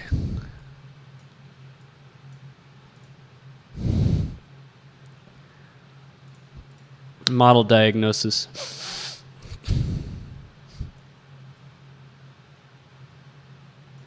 Because it's bleeding over into my second half bets as well, and I'm wondering if it's correlated.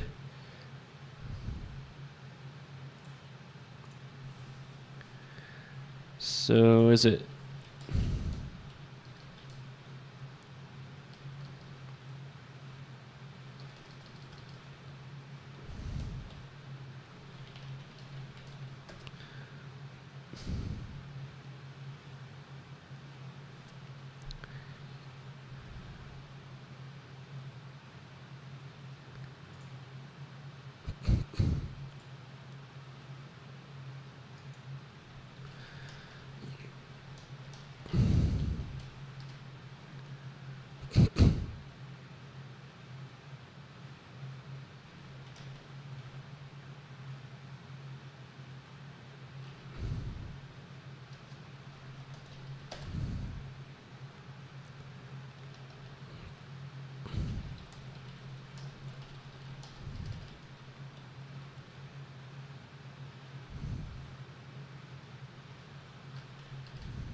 I hate autocomplete.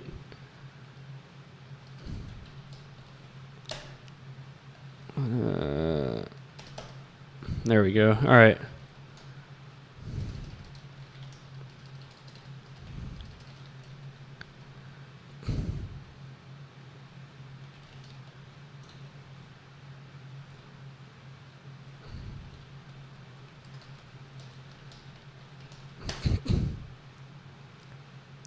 Whoops.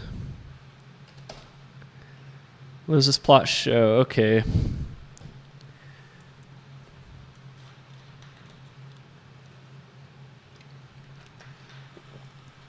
What this plot shows is that the blender is not a profitable metric.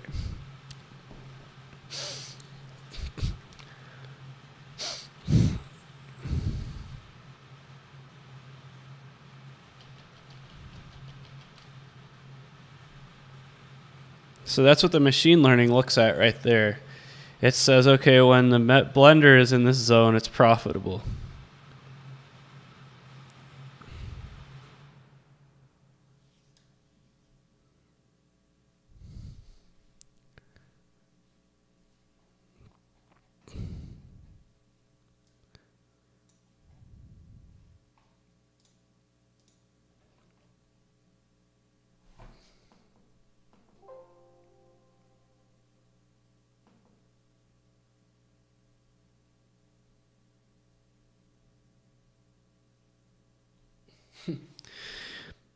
Probably better off playing the free picks these than doing what I do. I'm putting all this time into models that lose.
I haven't used the gather command very much, but I'm trying to do it right now.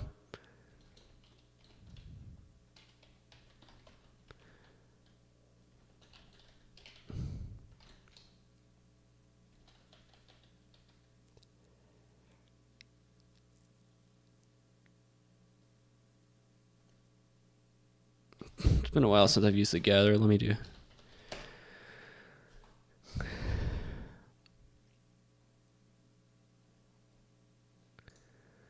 Okay.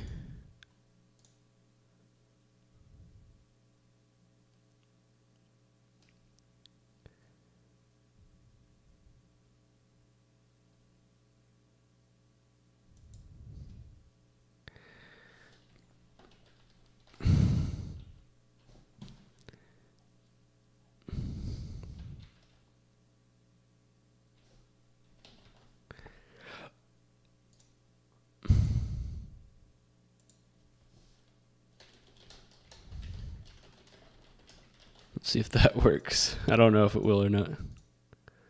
Did it? Holy crap. Oh, almost. Almost. Hang on.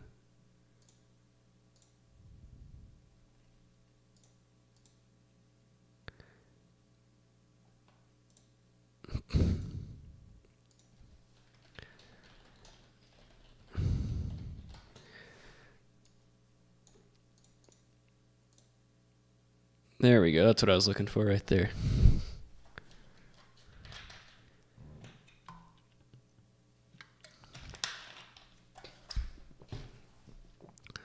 Trust me, I'm going somewhere with this, guys. I'm going somewhere with this.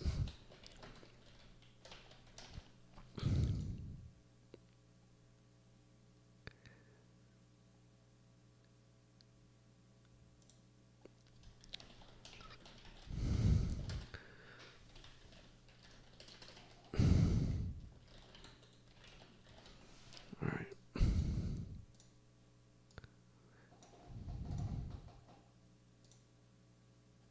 There we go.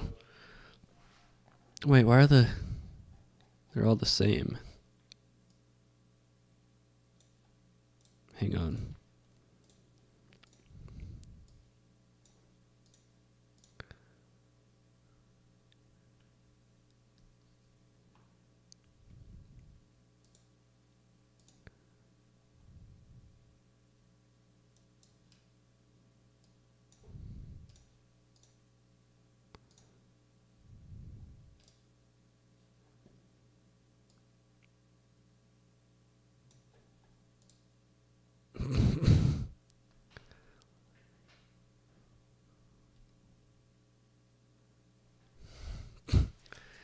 I need to do a little bit more pre-processing.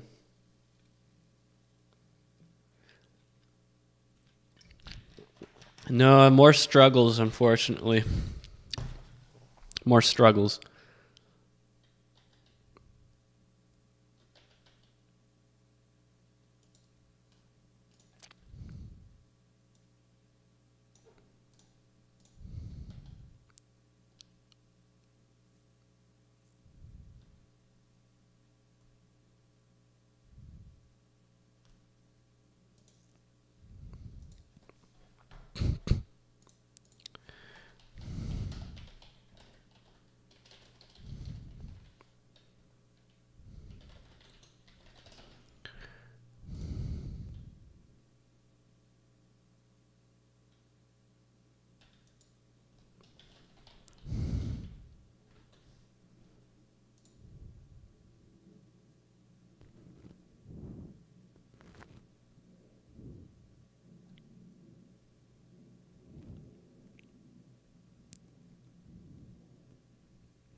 Let me see if that works.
I don't know if this is going to be what I'm looking for, but trust me, I'm going somewhere with this.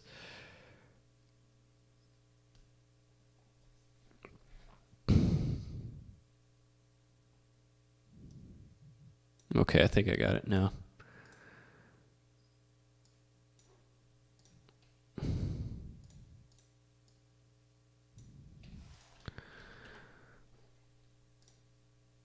No. It's not what I'm looking for.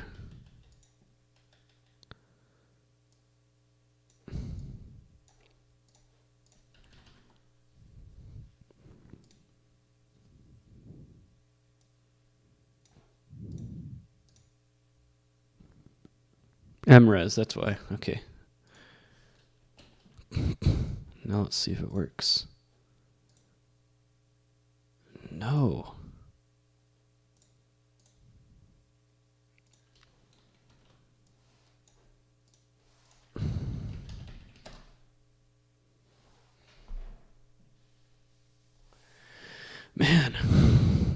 That's not what I'm looking for.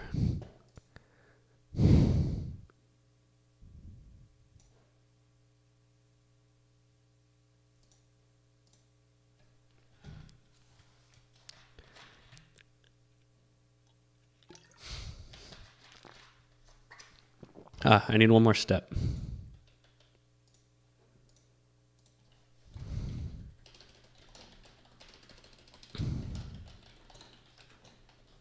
This should be it. Yes, that's what I was looking for. Thank you.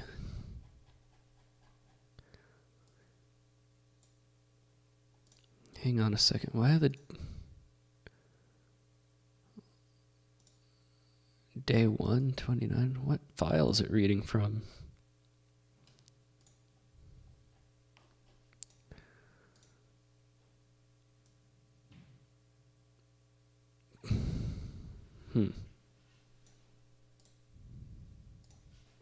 Oh well.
I mean, my theory doesn't really hold water, at least for the blender.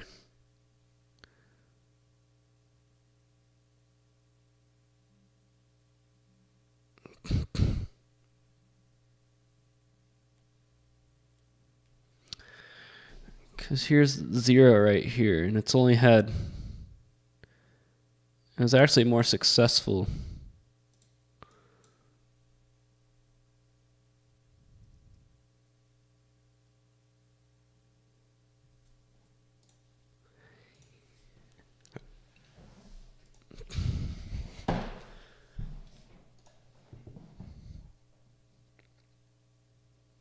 We're going to have 2 more second halves coming up.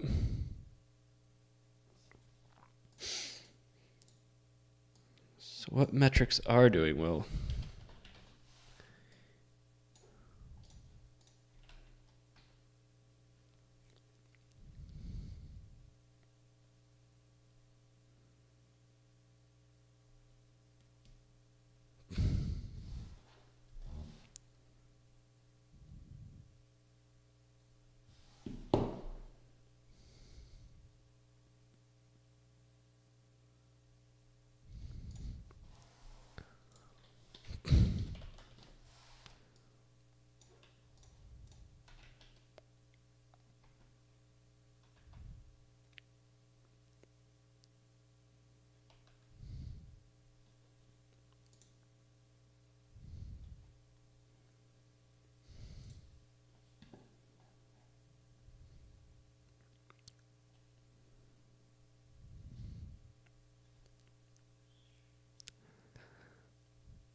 That's probably been the best metric right there. But even then, it's...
This is probably a better way to look at it.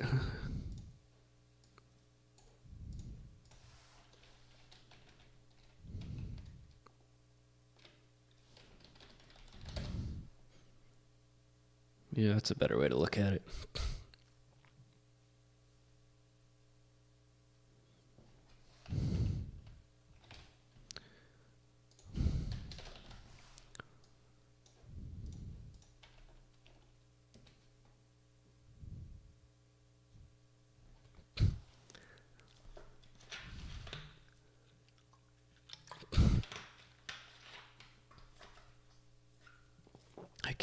I can't. I wish I had answers, but I don't.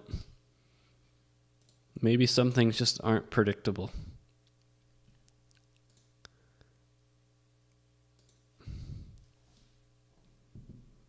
All right, Texas A&M, Mississippi State.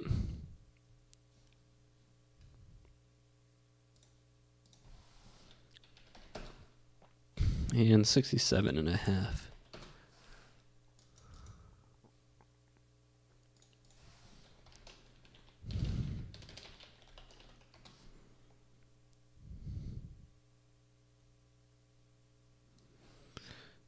Mississippi State and under.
No professional hockey team in Indiana.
Still waiting on this Creighton line to come in.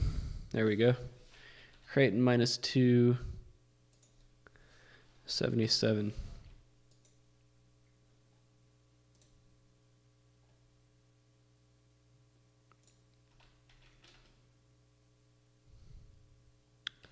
Looks like we got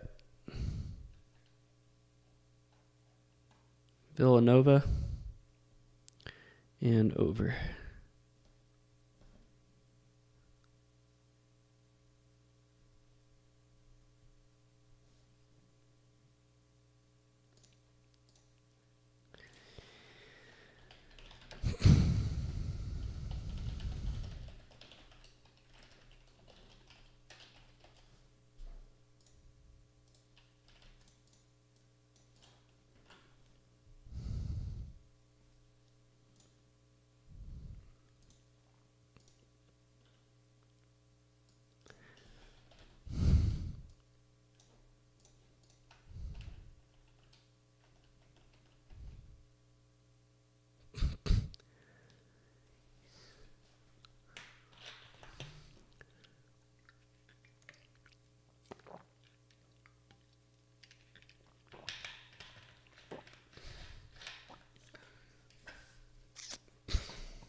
Yeah, I'm getting error messages left and right.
That's not right.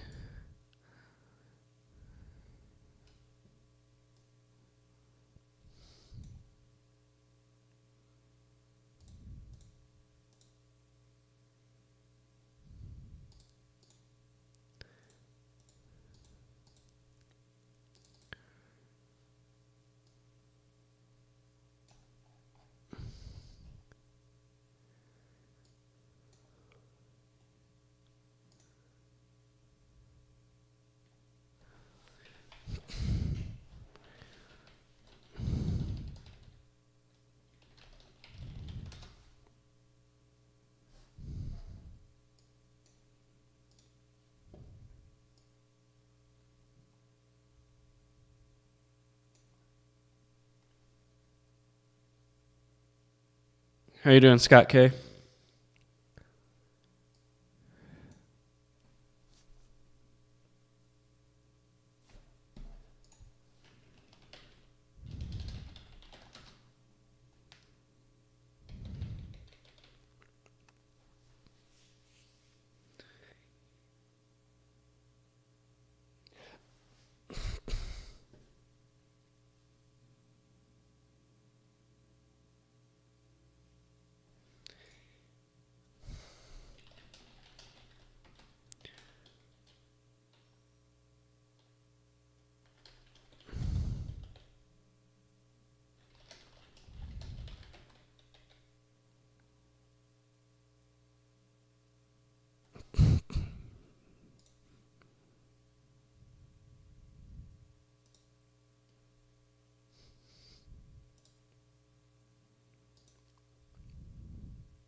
Looks like New Mexico and Colorado State's going to go over. They really picked up the pace there.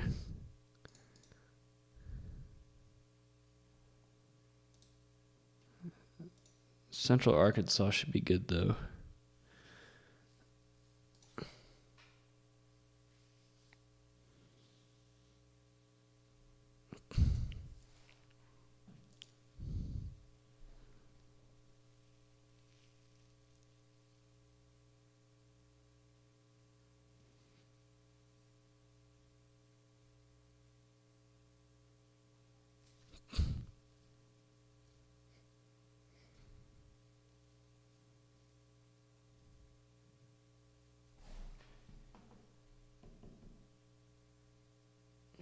man.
Good, but that game was played so long ago.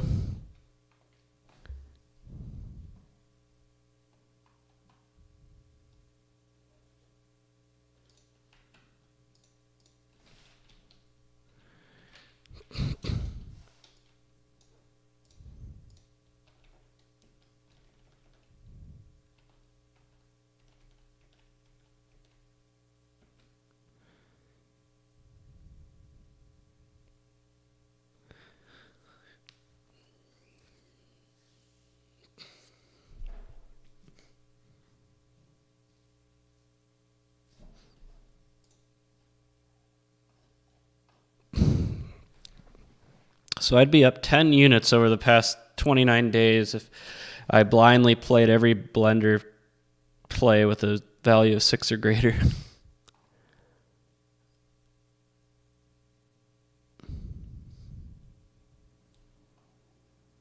And 5 days in a row that approach has won.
Yeah, I don't think that New Mexico game's going to go under, unfortunately.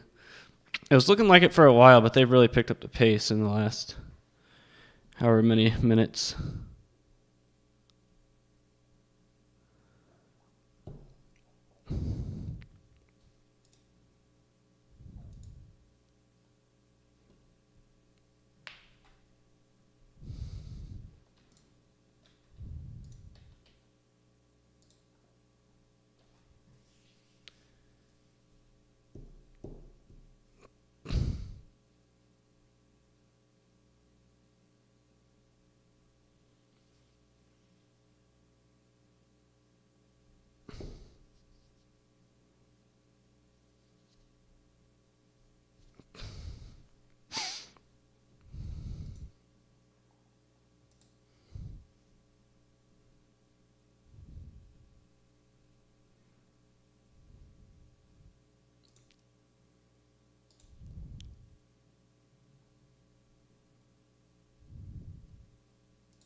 I just don't get how it can be so good on testing and training data.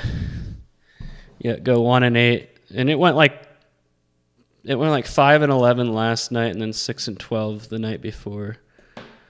So, yeah, it does really well in the train test setup, but then in practice it does not do well.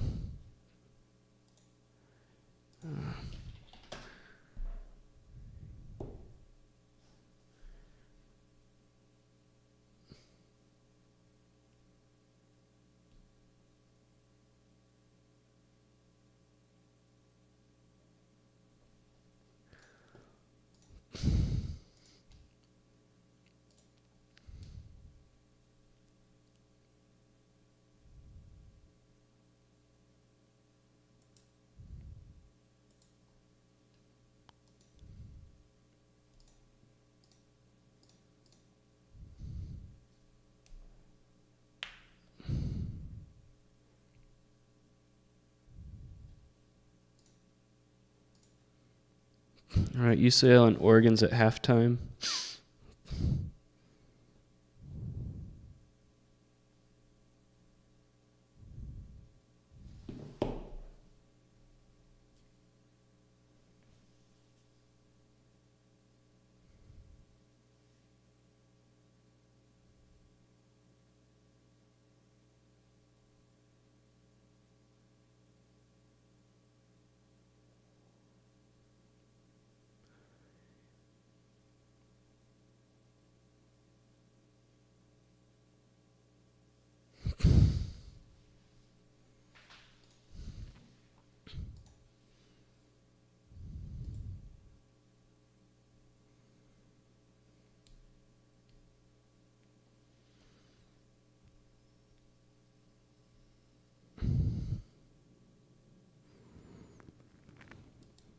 I think the Purdue playing on their and Indianapolis angle is very overrated.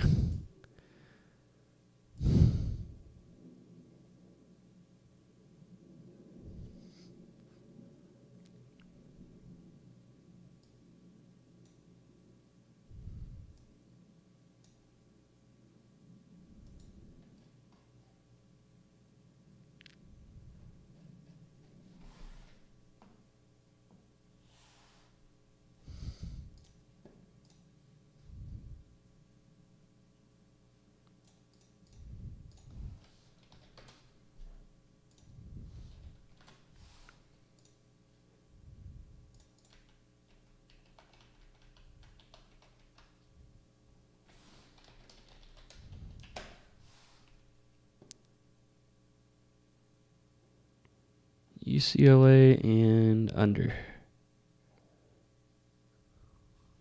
Hang on, I have to re-enter that.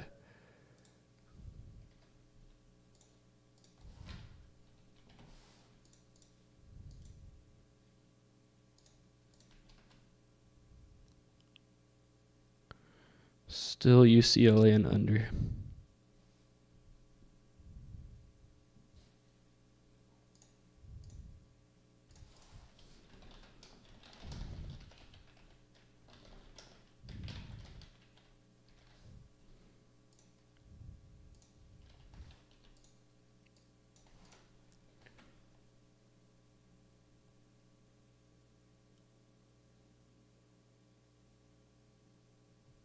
I thought the 4 sites that they were playing tournament games were all in Indianapolis.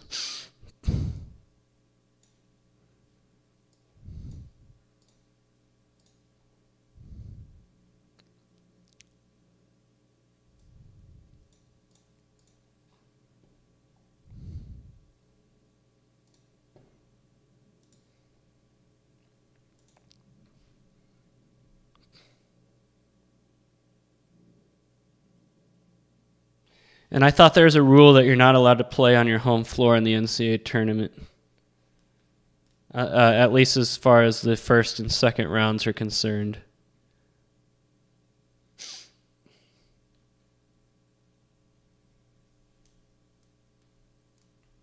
Because I know when Villanova's seated high enough, they always keep him out of the Philadelphia region.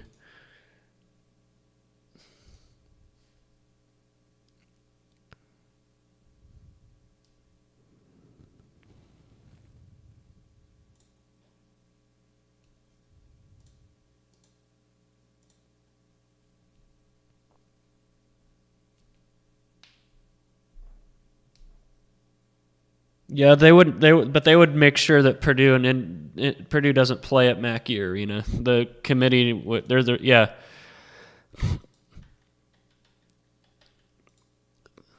That's always been a long-standing bracketing rule, is that you're not allowed to play first and second round games on your home floor.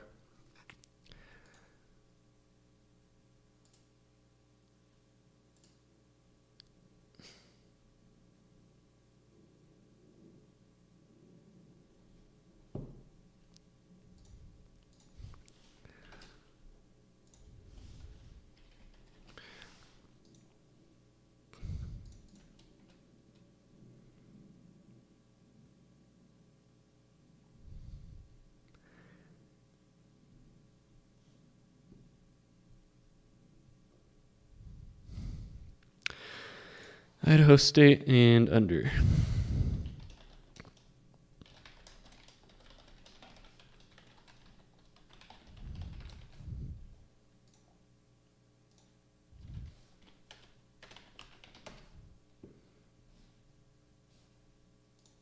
All right, waiting on Maryland, Northwestern, San Diego State, UNLV, and then Boston College, and those will be the last 3 for the night.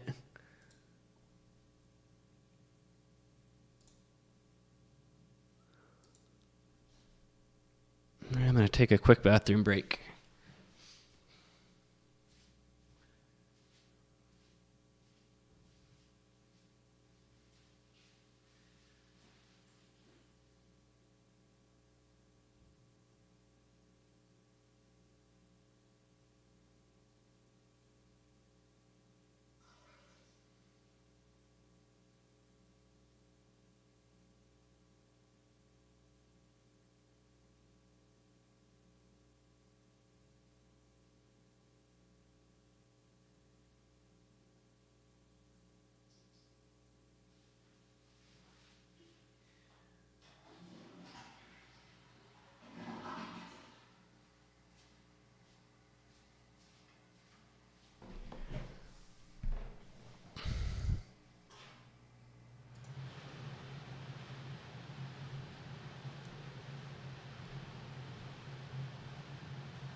That game was played, I want to say, at Greensboro Coliseum or something like that.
Yeah.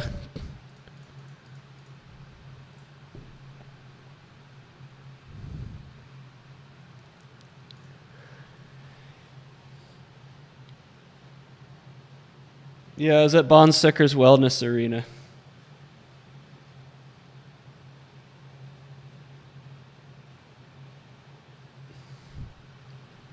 Yeah, they played it at Bonseckers Wellness Arena, but that wasn't South Carolina's home floor, though. That's still a good hour or two from Columbia. You're allowed to play close to home. You're just not allowed to play at your actual home arena. Like Gonzaga can play in a Spokane regional as long as they play at Veterans Memorial Coliseum and not the Kennel. Because Gonzaga's played in a Spokane regional before. As long as you're not the host. Like the host university is not allowed to play in their host site.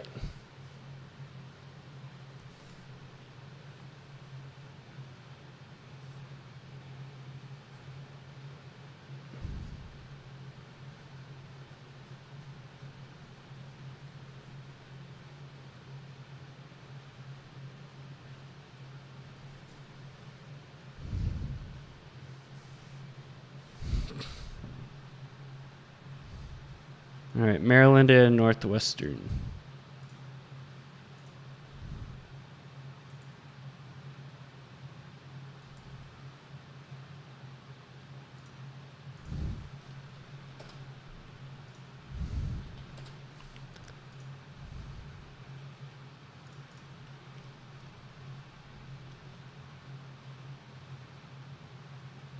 Maryland and the under.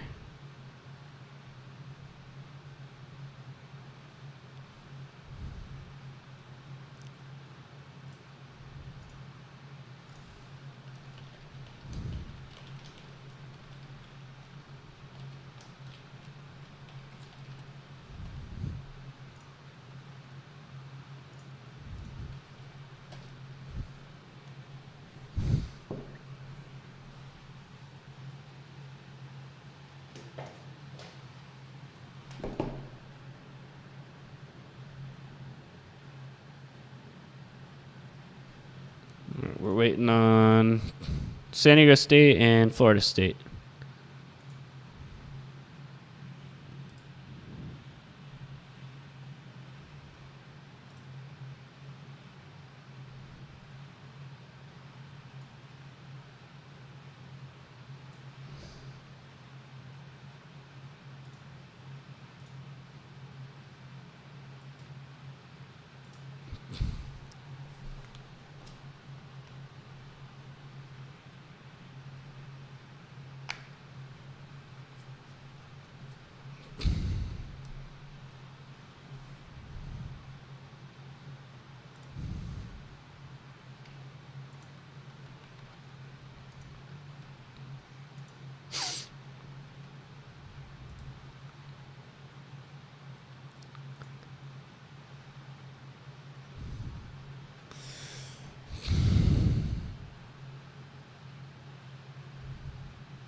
Man, that Maryland line really has moved.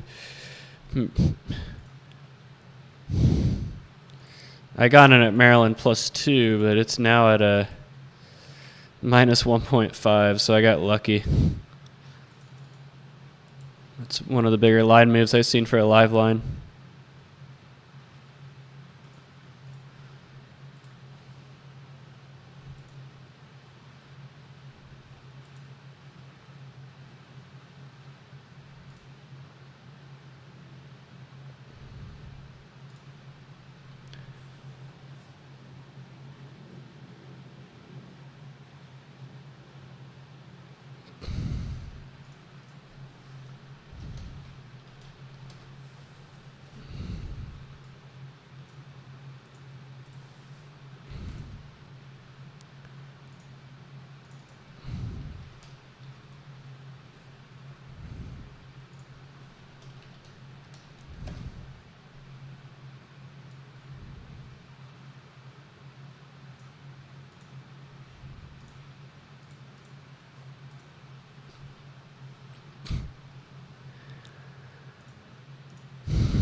The best metrics for live betting have been live bets look a lot better than pre-bets. That's for sure.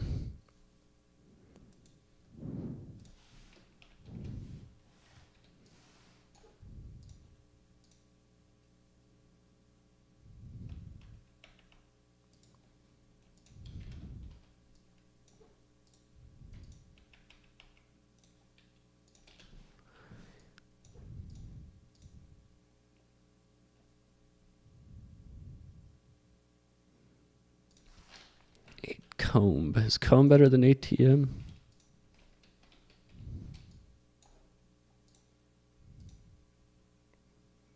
Oh, ATM's the best one.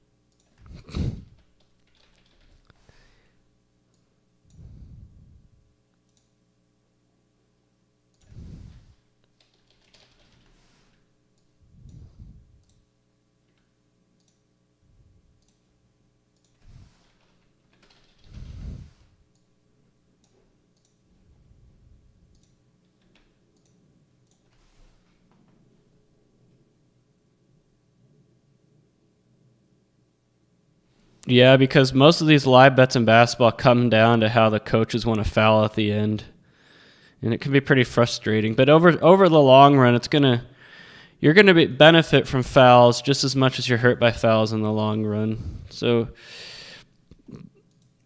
if you get really that upset about it, you bet too much on the game. I mean, I'm not saying it's not disappointing, but those things even out over time. Just like with bad beats. Like for every bad beat you have, you're going to have a good beat over time.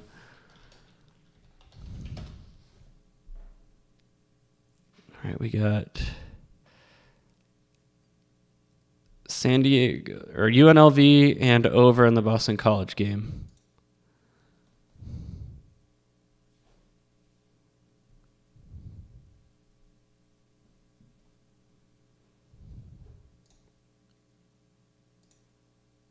And that should be it for tonight.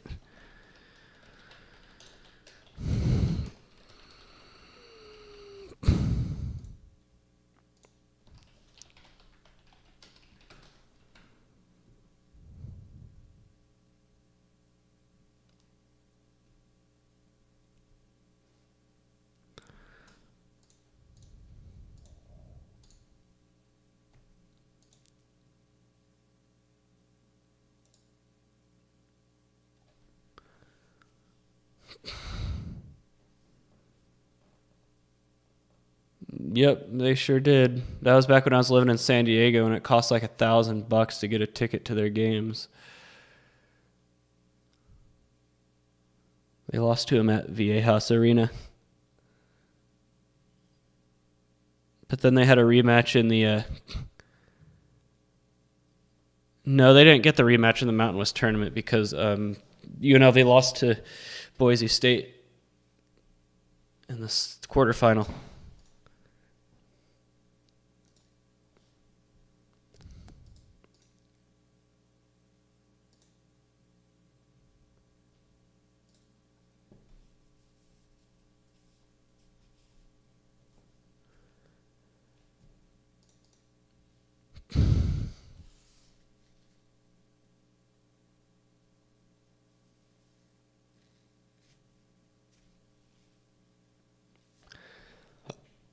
My machine learning methods have failed.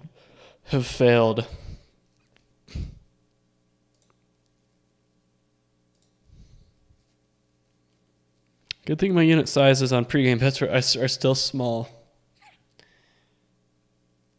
So I'm not losing that much money. Yeah, Utah State beat them in the final.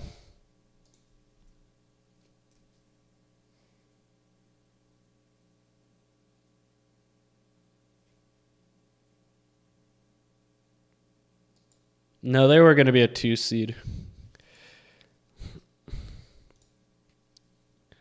All right.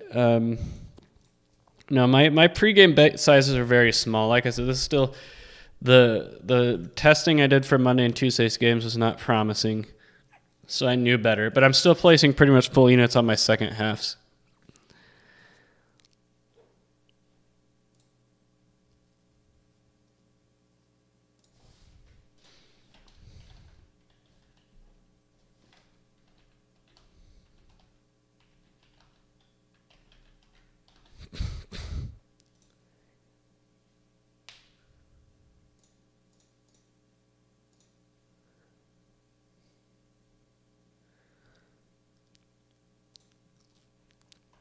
I guess, the moral of the story is some things just aren't predictable.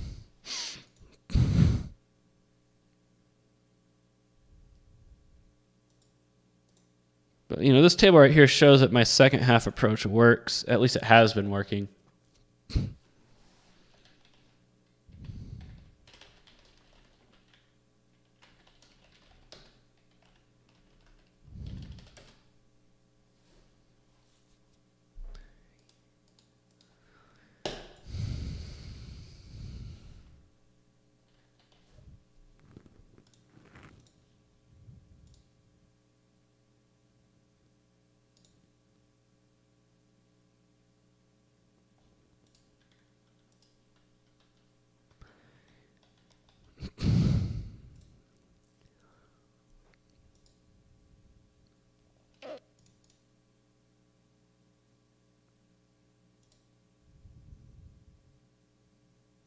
I don't think Creighton Villanova is going to go over, and I don't think Villanova is going to cover the 17 live either. My second half was my money cow, but it's just fallen apart just like my pregame bets have.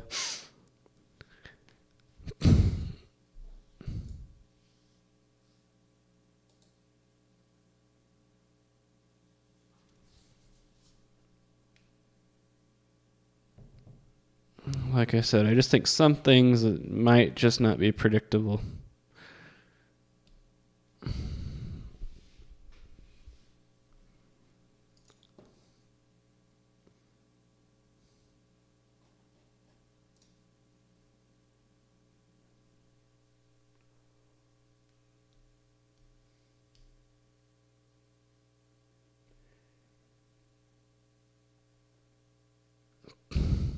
Uconn and Syracuse, I think they're both very mediocre teams.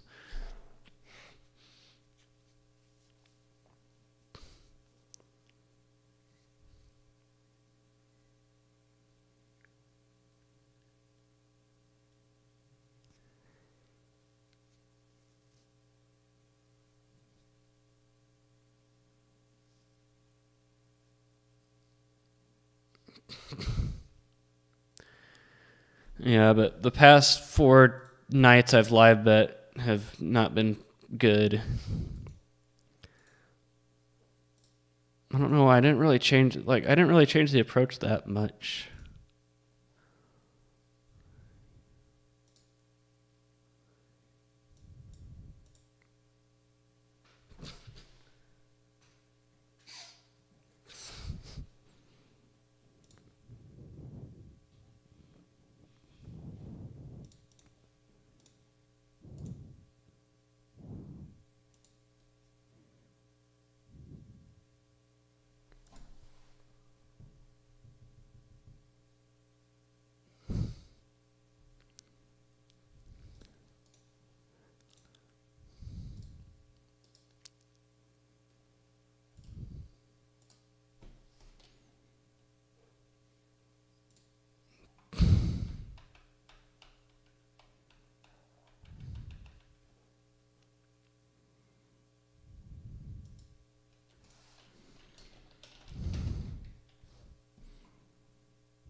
I wonder if I would rework my machine learning methods to only factor values greater than 0.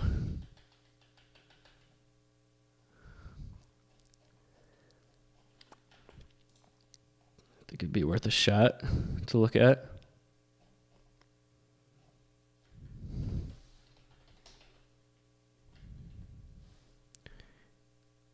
Wrong file.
All right, appreciate you stopping by.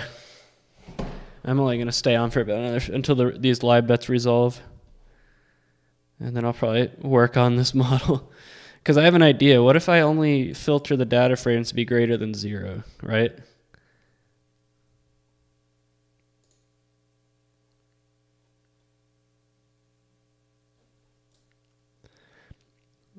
So rows 5 through 10.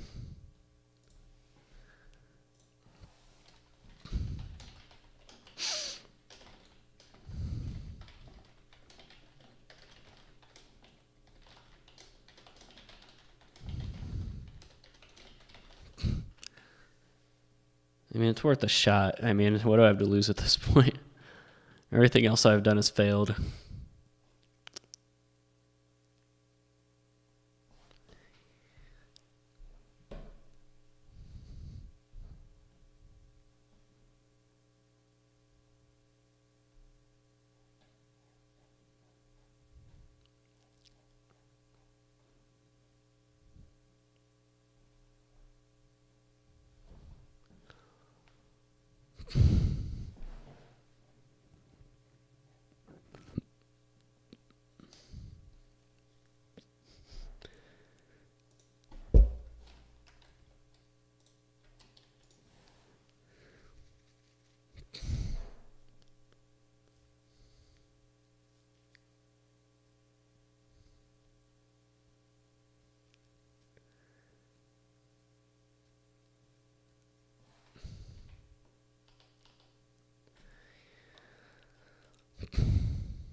Yeah. For me, like, it's not about the money to me. Like, I don't bet that much money. So, like, losing 13.67 units with the unit size I place tonight is a drop in the bucket. It's more, for me, it's about the challenge. And look at that. Actually, totals might actually, for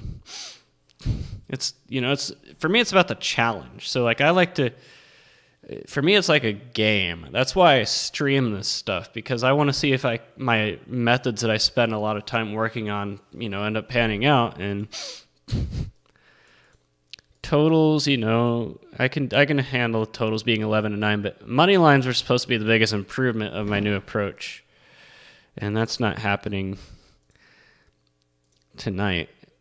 Last night, the hypothetical test last night was slightly profitable, like 2 units maybe, But that was because it hit on 3 decent dogs. I don't think it's hit on any dogs tonight that were 200 or higher, but last night it hit on Illinois, which was like plus 385, and it hit on a couple plus 290s. So it hit on a 170 today, and that's it. And it lost some favorites tonight too. It didn't lose many favorites last night.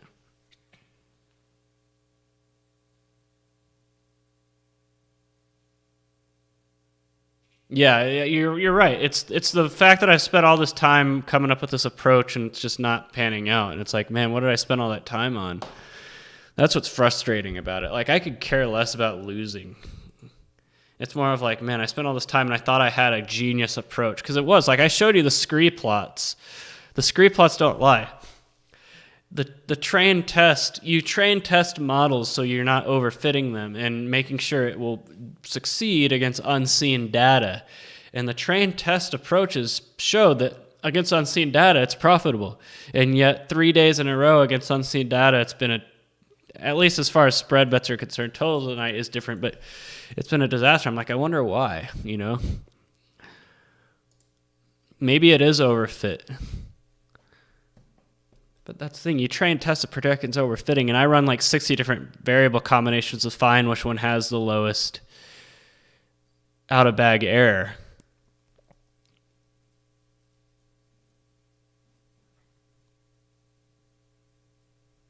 Yeah, that Villanova. I'm actually kind of hoping Creighton forces overtime now. I actually had a pregame bet on Creighton, but I'm betting more on live than I am pre, so I might have 2 wins. So these 2 are probably going to be losses, but these 2 are probably going to be wins, so it'll cancel out, and I'll be 4-6 heading into the stretch. No, but that's the thing. Like, for those of you who don't know, train test. So train test is you set 70% of the data aside, and you train your model on that data. And the other 30% that you set aside, you don't factor it into your model at all. That's the unseen data. And then you test your model that you fit on the 70% train data against the 30% data you left out, the holdout data. And I do that, 50 times, for example, and come up what was the average error rate. And that's what those scree plots are. So if I do 50 simulations against unseen data and it shows a massive upward trend on my scree plot, then it shows that, hey, against unseen data, this model's pretty good. So yeah, so it fails in the actual test.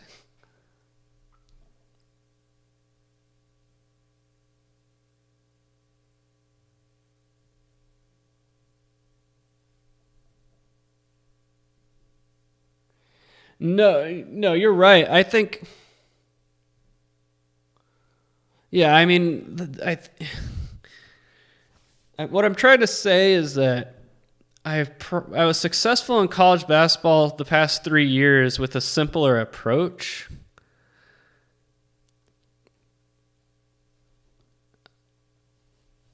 How do I put it? I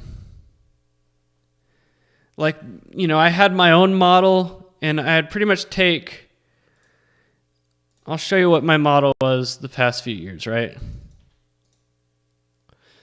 So I would take my efficiency differential, offensive efficiency, and defensive efficiency, and tempo. That's it. I would take those 4 stats. I'd put them in a scaled data frame, and then I would take power ratings from Ken Palm and Jeff Sagarin and ESPN's BPI, and then I'd create scaled data frames on those 4 and put them in a frame, and that was it, right? And that's what I use, and it was very simple. But this year, I was like, I want to win on my own merits and not borrow other people's data. And so I'm solely relying on my own model this year. I think part of the problem, this might seem like an excuse, but COVID makes comparisons to previous years very difficult. If my blender is a linear and logistic regression based off the past 4 years of data, 4 non-COVID seasons, right? Then it's assuming that the stats I'm plugging in this year are also, non-COVID stats as well. And I'm sorry, but playing in front of empty stadiums, I think it has an effect psychologically. We already know it affects home advantage, but you can account for that. You can account for the home advantage shift.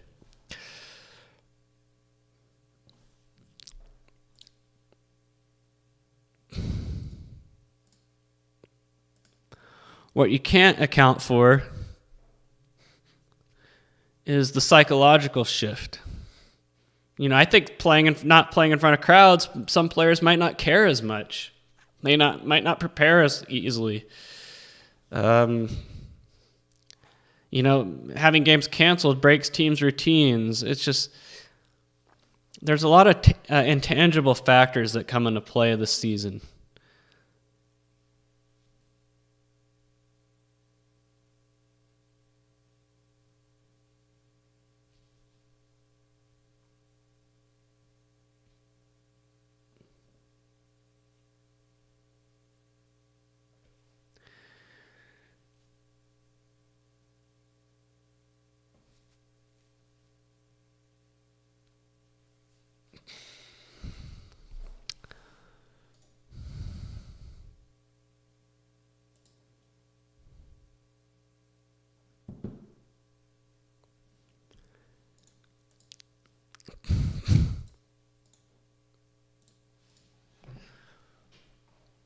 But I wonder if there's anything to my philosophy on. It would pretty much be like a more tuned key approach.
I'm gonna try this. This is wrong one. Dang it.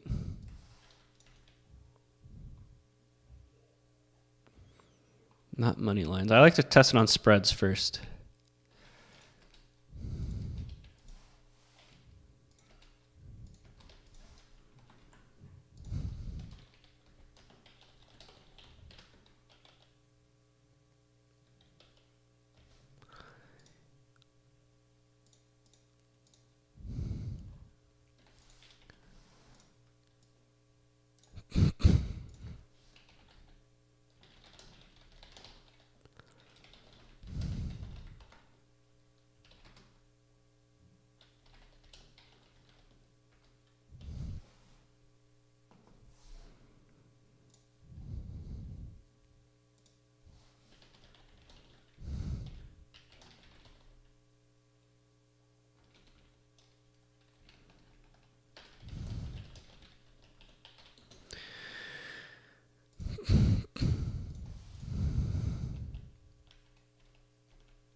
Error message.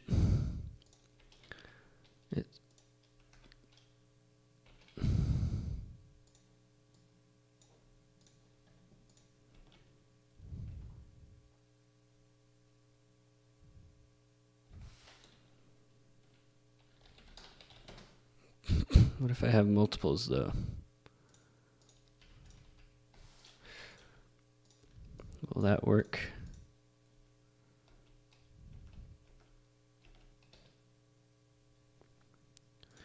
Dang typos. I'm having a lot of typos lately.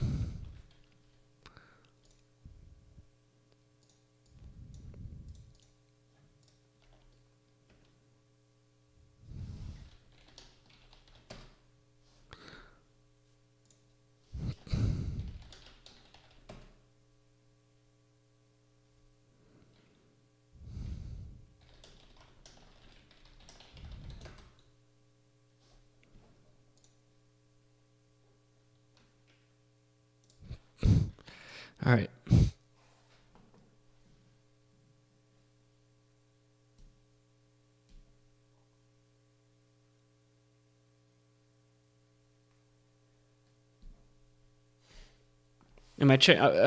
Pretty much my machine learning approach is the keys these days.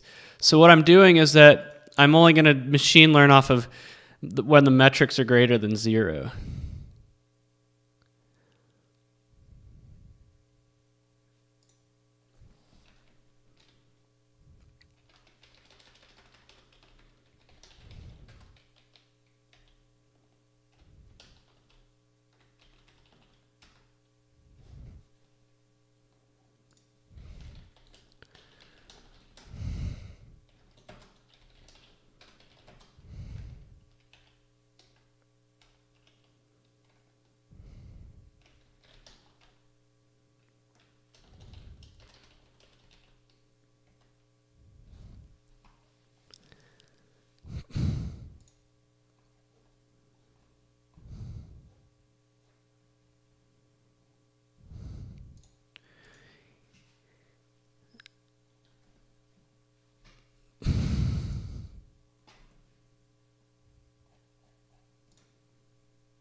Not row sums, row means. Yes, that's what I'm looking for. Which row means equals 1. Da-da. I feel like Clark Griswold when he plugged in the Christmas lights on Christmas Vacation.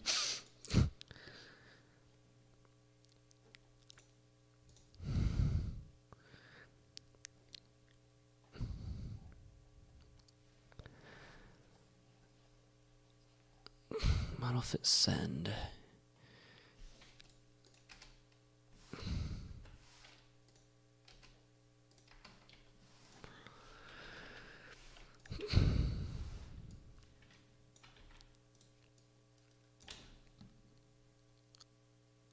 I'm gonna laugh if this actually does anything.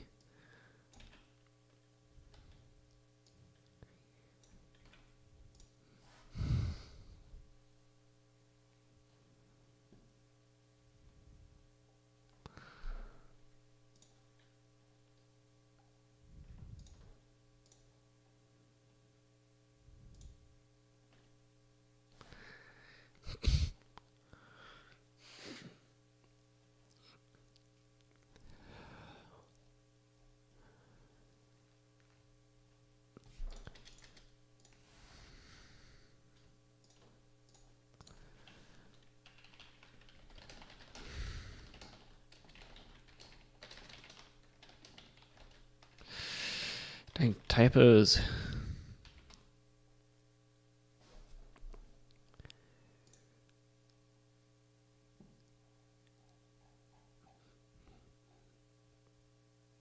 I was getting that error last night. I don't know why that happens.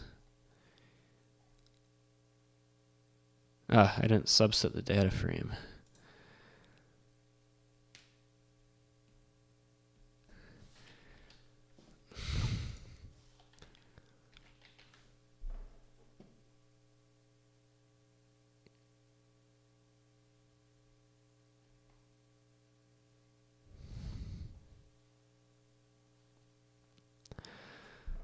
I don't know if that'll work, but...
Same error message.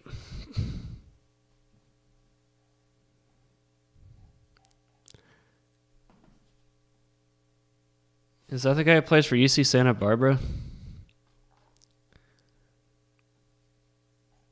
He is pretty good.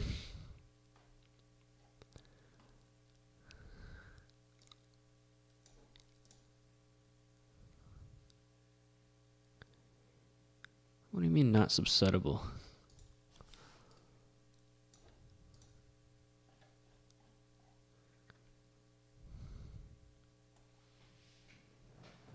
Ah, that's why. There we go. Wait, no. No. Oh, wait, yes. Never mind, yes.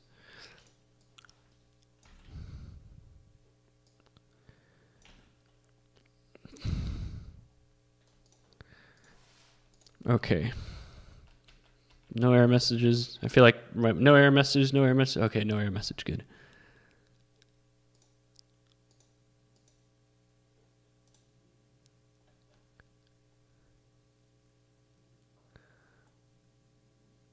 This is weird.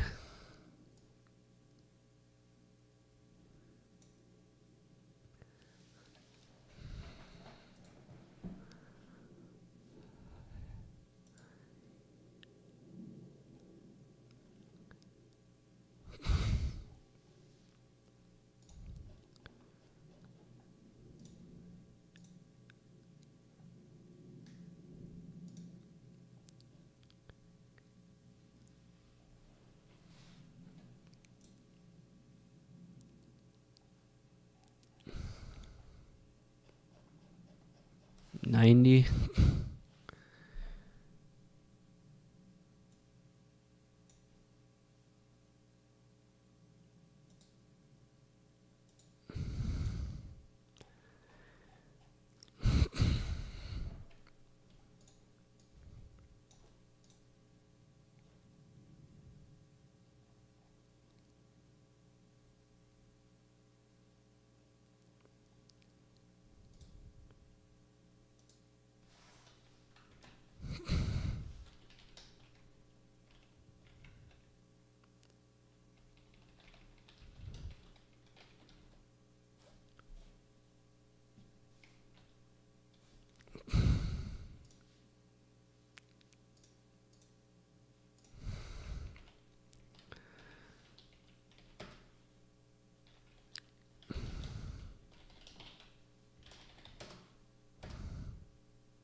$51%.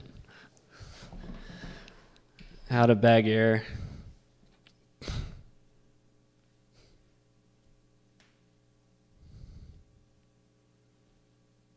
You're just out of morbid curiosity. I'm going to do the whole run. See if it makes any difference at all. If I'm going to go down with the ship, which let's face it, I'm going down with the ship. But if I'm going to go down the ship, it's going to be on a positive note and not trying to fade my own models. Where's my command?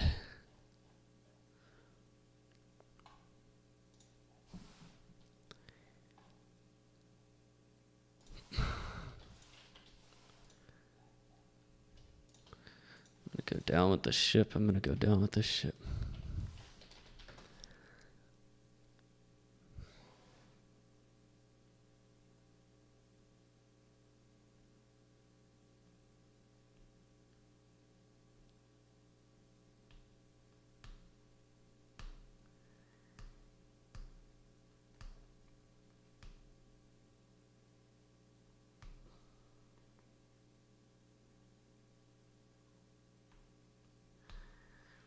Yep, Stinger, it's a process, isn't it?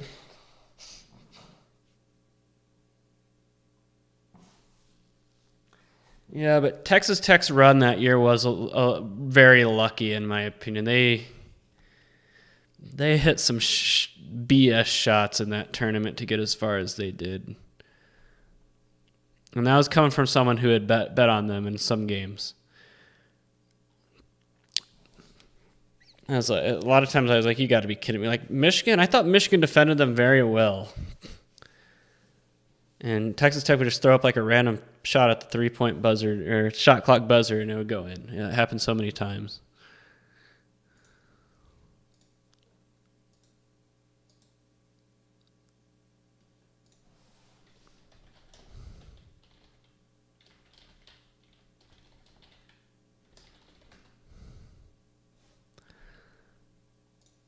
So the lowest out-of-bag error is for Indy Blend ATM Comb.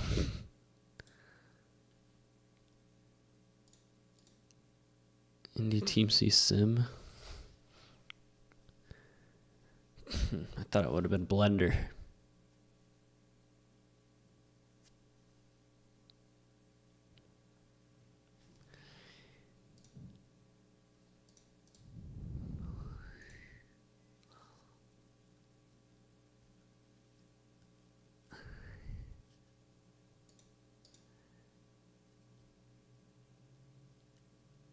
Indy Team C Sim.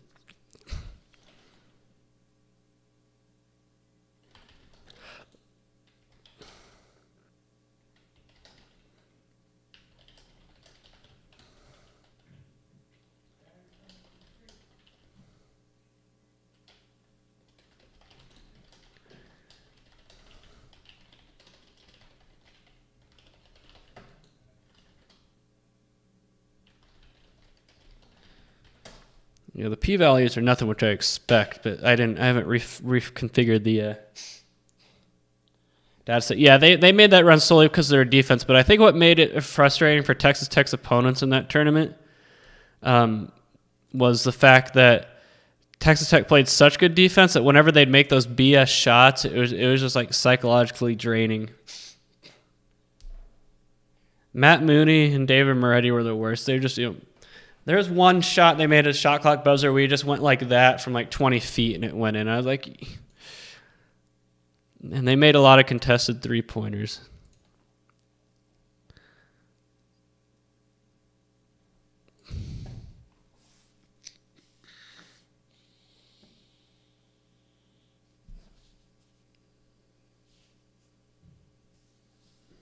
Man, UCLA's falling apart.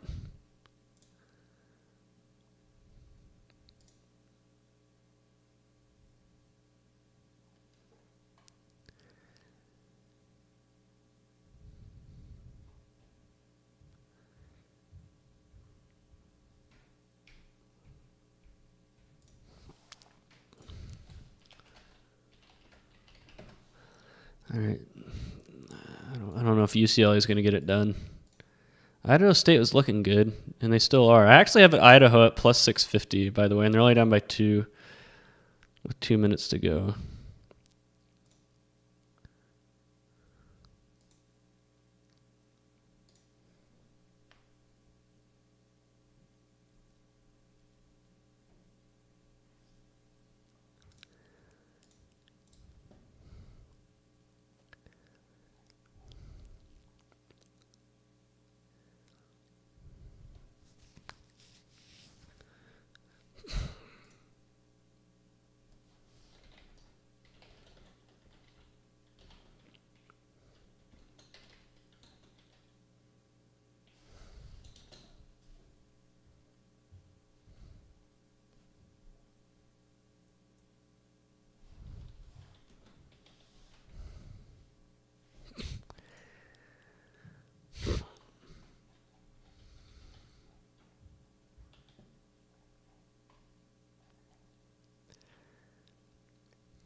$728 rows.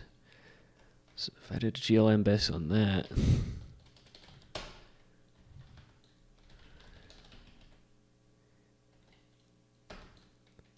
oh man, those p-values are terrible.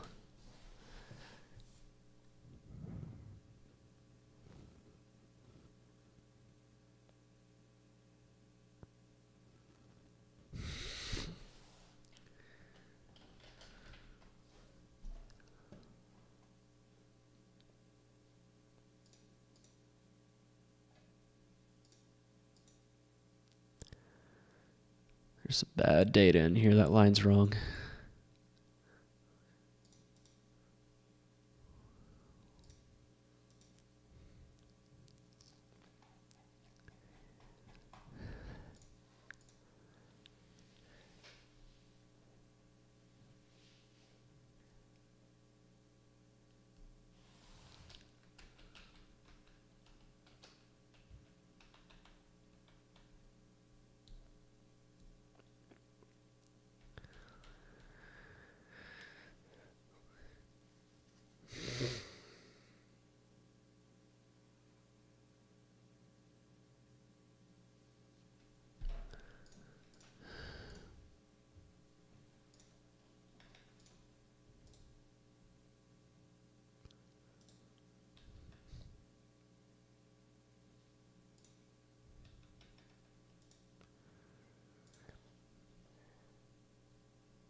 I wish I had USBs in the back of my head.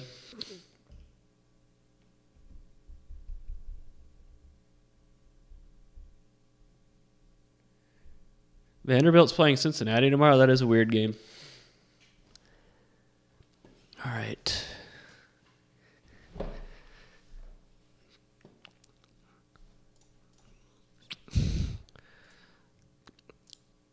So a 20-fold train test, this hit 53.8% on a 20-fold train test, and yet the p-values are all over the place.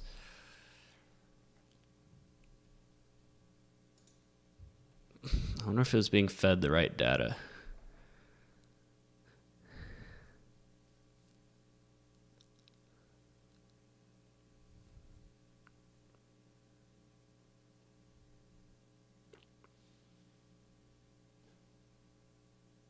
I wonder if I did it again only with 35 trials.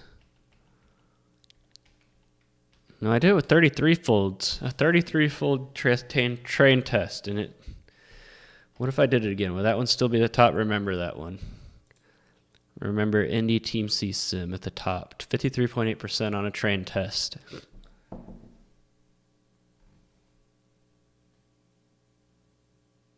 No, I'm not going to start baseball until the tournament's over.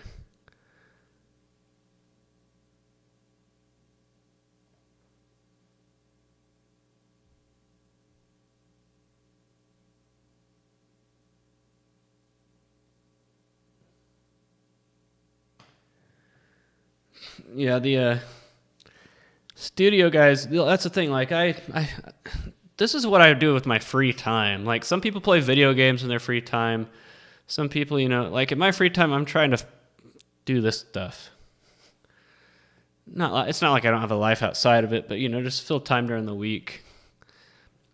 For me, it's all about the challenge. It's about sometimes the journey is more fun than the destination. By that I mean sometimes it's just more fun the process of figuring this stuff out. Okay, this time it was 54.3% on the train test. That was even higher. What am I missing?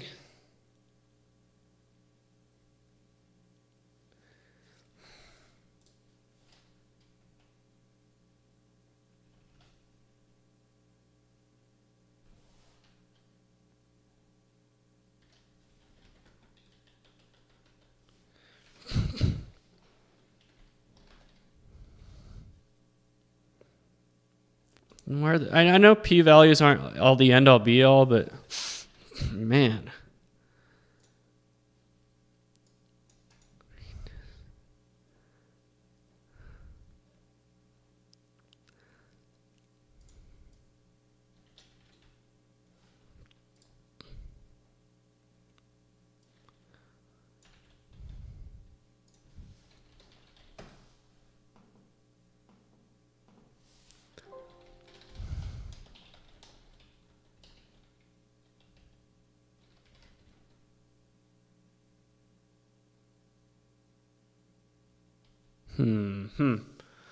Hang on a second.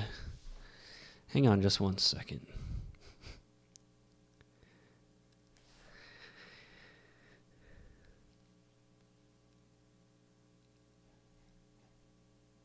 I have it backwards. Do I have it backwards?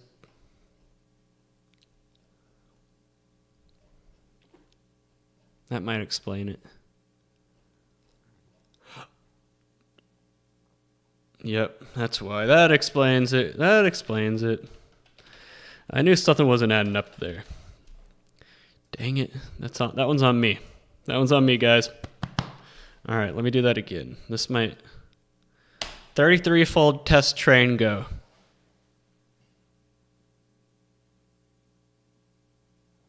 The thing that worries me most about my baseball model is, like, I'm probably not going to have it done by Memorial Day. Like, because I'm probably going to be going back to work at some point in the next month or two, so I won't have as much time. And then, the thing that's, I can borrow a lot of what I programmed last year. I can, but I'm going to start from scratch with a lot of things. And I want to make sure my preseason projections are robust. And I have that worked out. And so...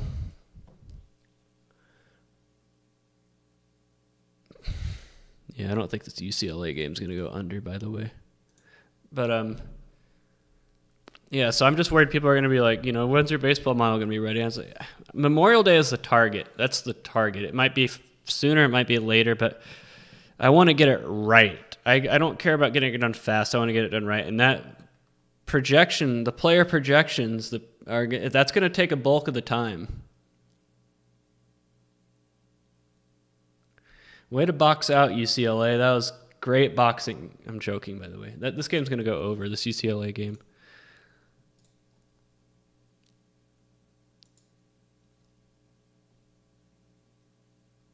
Yeah, the projected total went up 8 points in the last minute.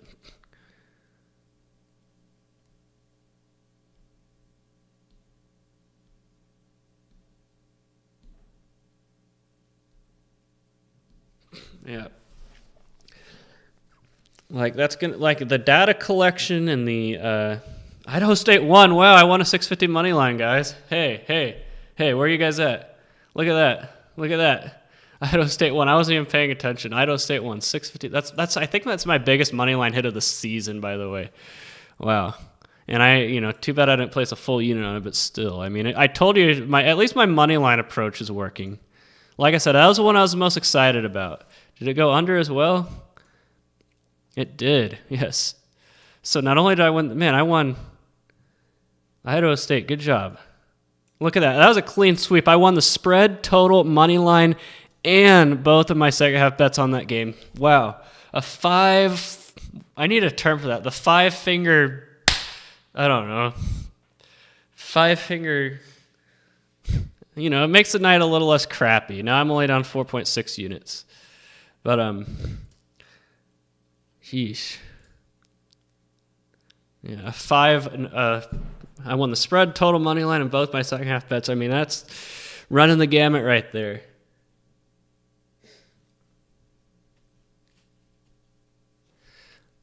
Like I said, I was most excited about my new money line approach coming to the night, and I'm glad to see that in the blue. So maybe it's not all bad. Man, Oregon just hit a 3. That was a dagger. No defense being played in the last few minutes of this game. That's kind of been the theme of my live unders tonight, is that they really no defense played down the stretch. All right. Maybe Maryland can hold on.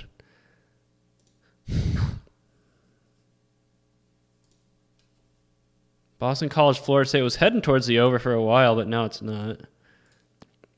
Yeah, I might have 1 or 2 more live wins in me tonight. That's probably it.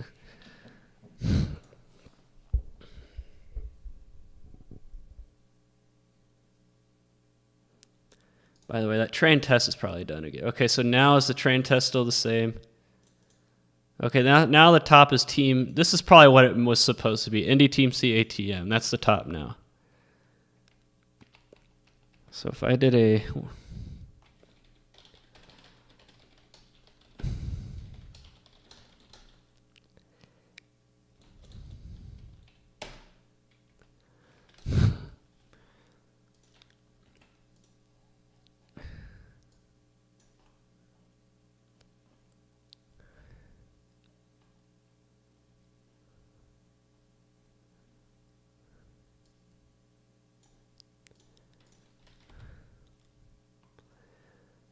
Now if I did a GLM base, what are the PO values now?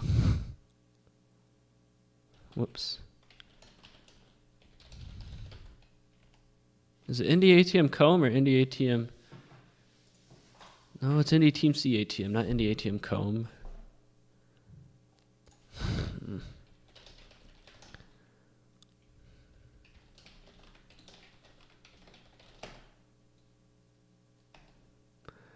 23.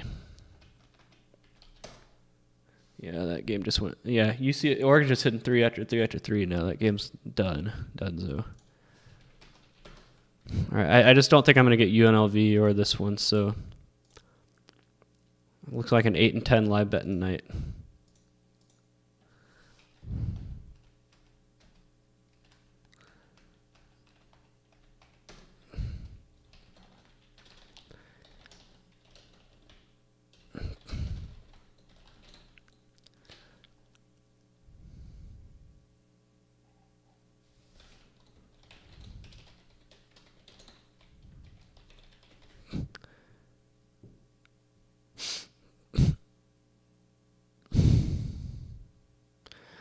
Yep, in the last 8 minutes, they've scored 30 points.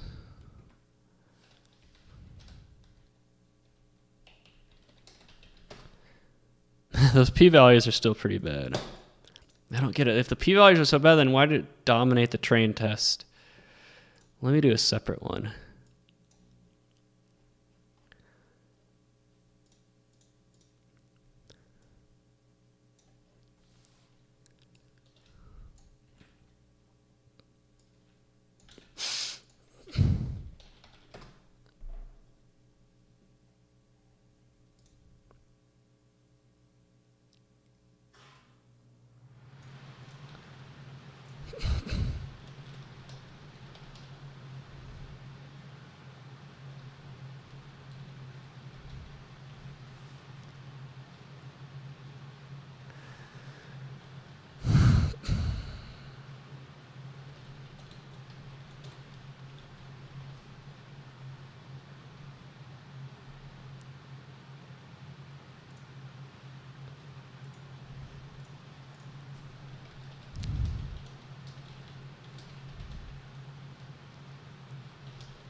Something's not adding up here.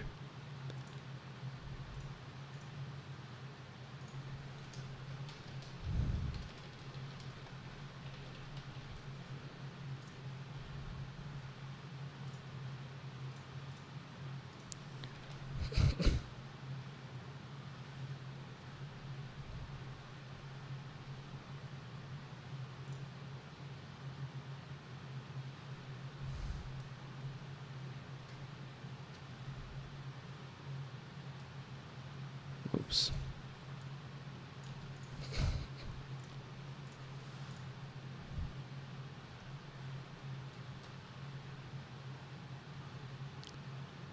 So this is my training sample.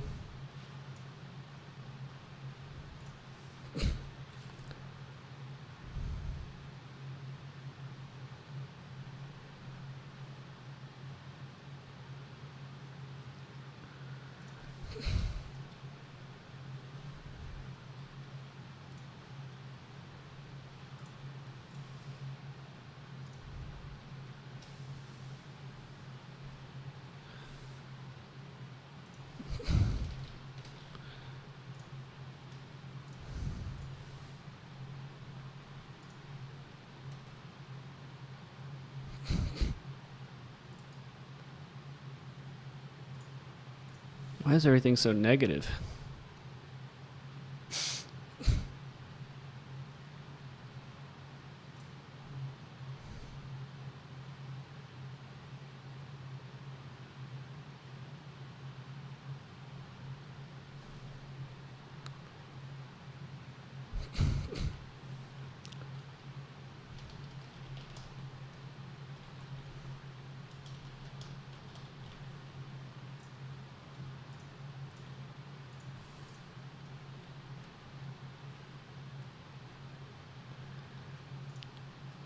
Typos.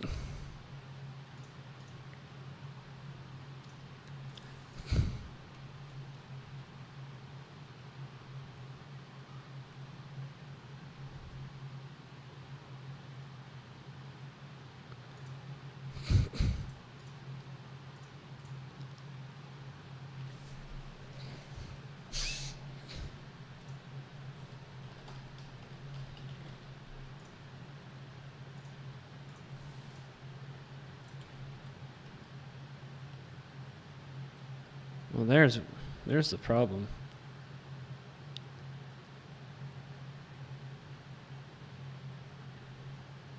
Is it being trained on the wrong dang variable?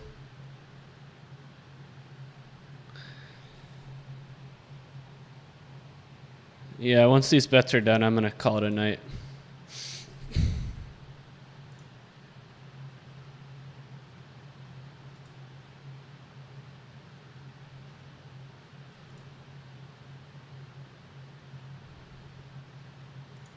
Ah, Marilyn, you're falling apart too. Don't do me like that.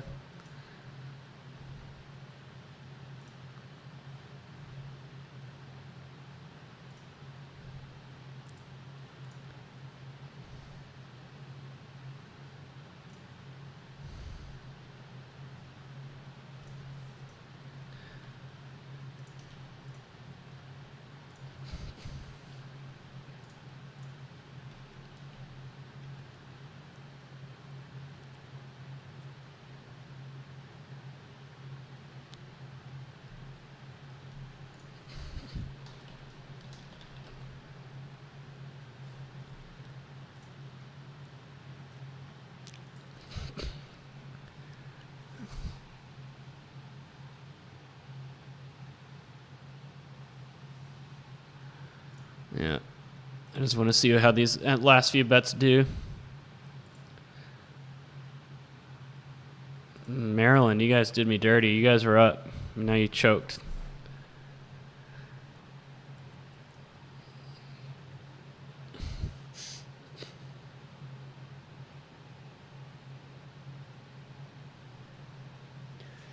Turn on the Maryland game.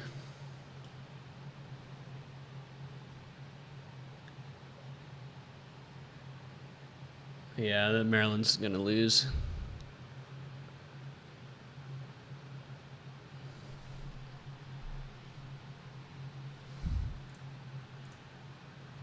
At least it's going to go under. But I think that might be my last win of the night, fellas.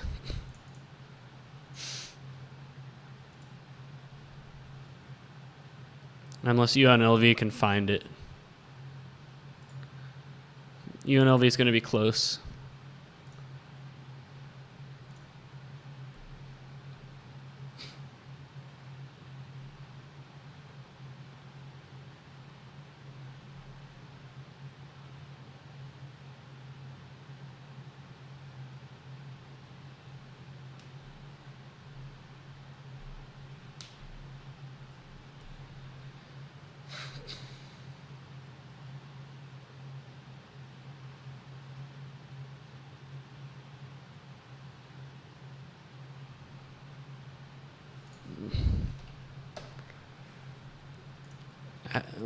I don't think that Florida State game's going to go over, but it's the only chance I have at splitting.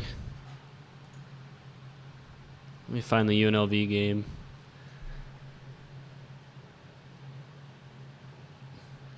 Because Maryland's not that good. I've watched them this year. They don't impress me at all.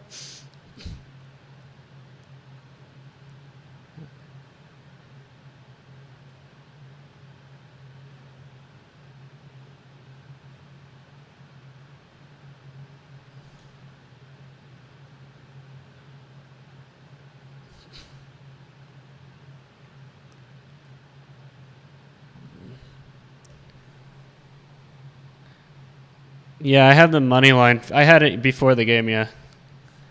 They're not going to do it. Looks like even my money lines came up short tonight after that Maryland collapse there at the end. Do I have any bets outstanding? No, that's it. Yeah, I'm going to finish the night probably down. Unless UNLV could cover, which they're down 14 right now, which is probably not. Yeah, unless they can do that.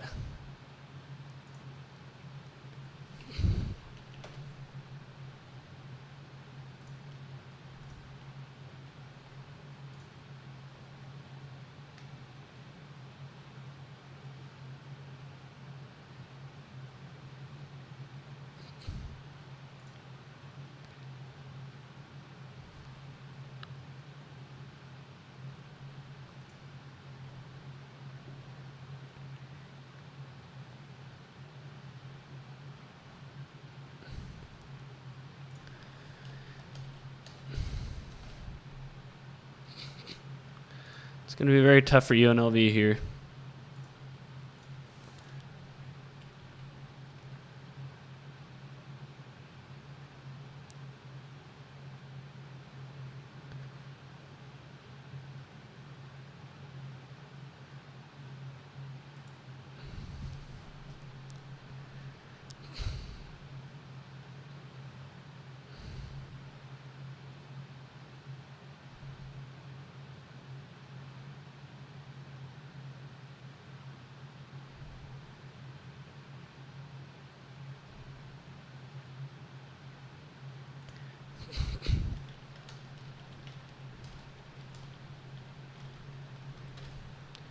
Why isn't my test train not working?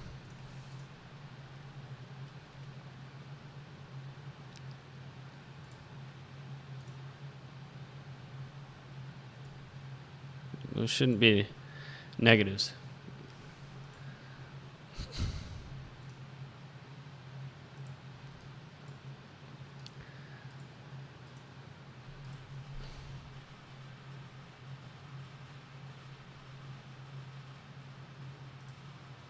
Here's why. I didn't change that. Let's see if it works now.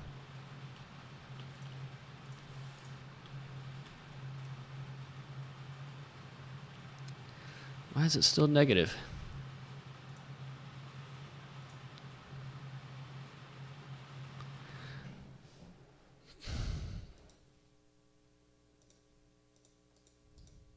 I'll figure it out later.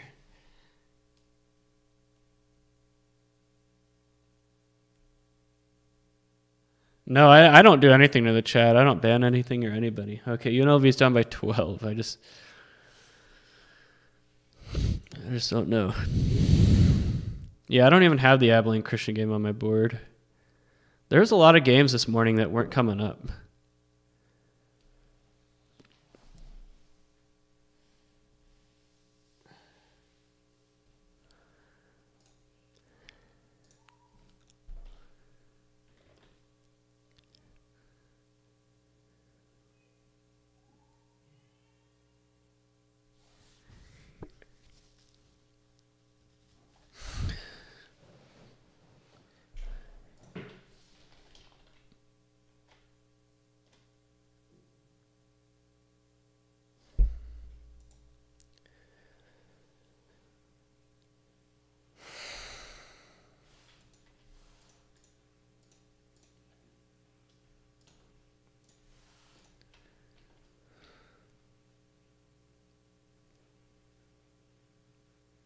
Oh, we got a steal and a 3. Oh, it made it. They made a 3. Yes.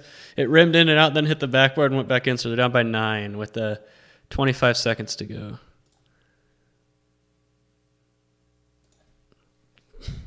But and San Diego State turned the ball over. San Diego State had a wide open guy under the basket, and he tried to do a stupid alley-oop instead of just dunk it. And they missed the alley-oops. Man, their coach has to be livid about that. UNLV 3, no good. But still, I can't believe San Diego State did that. Oh, man, but they fouled him with 4.2 seconds left.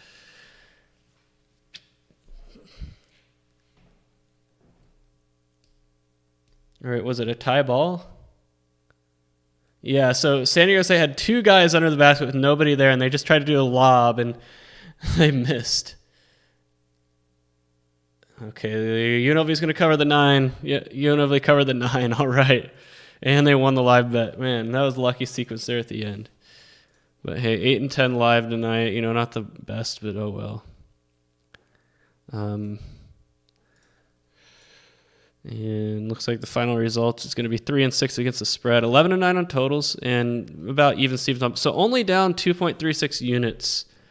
When all is said and done, it wasn't the worst night in the world.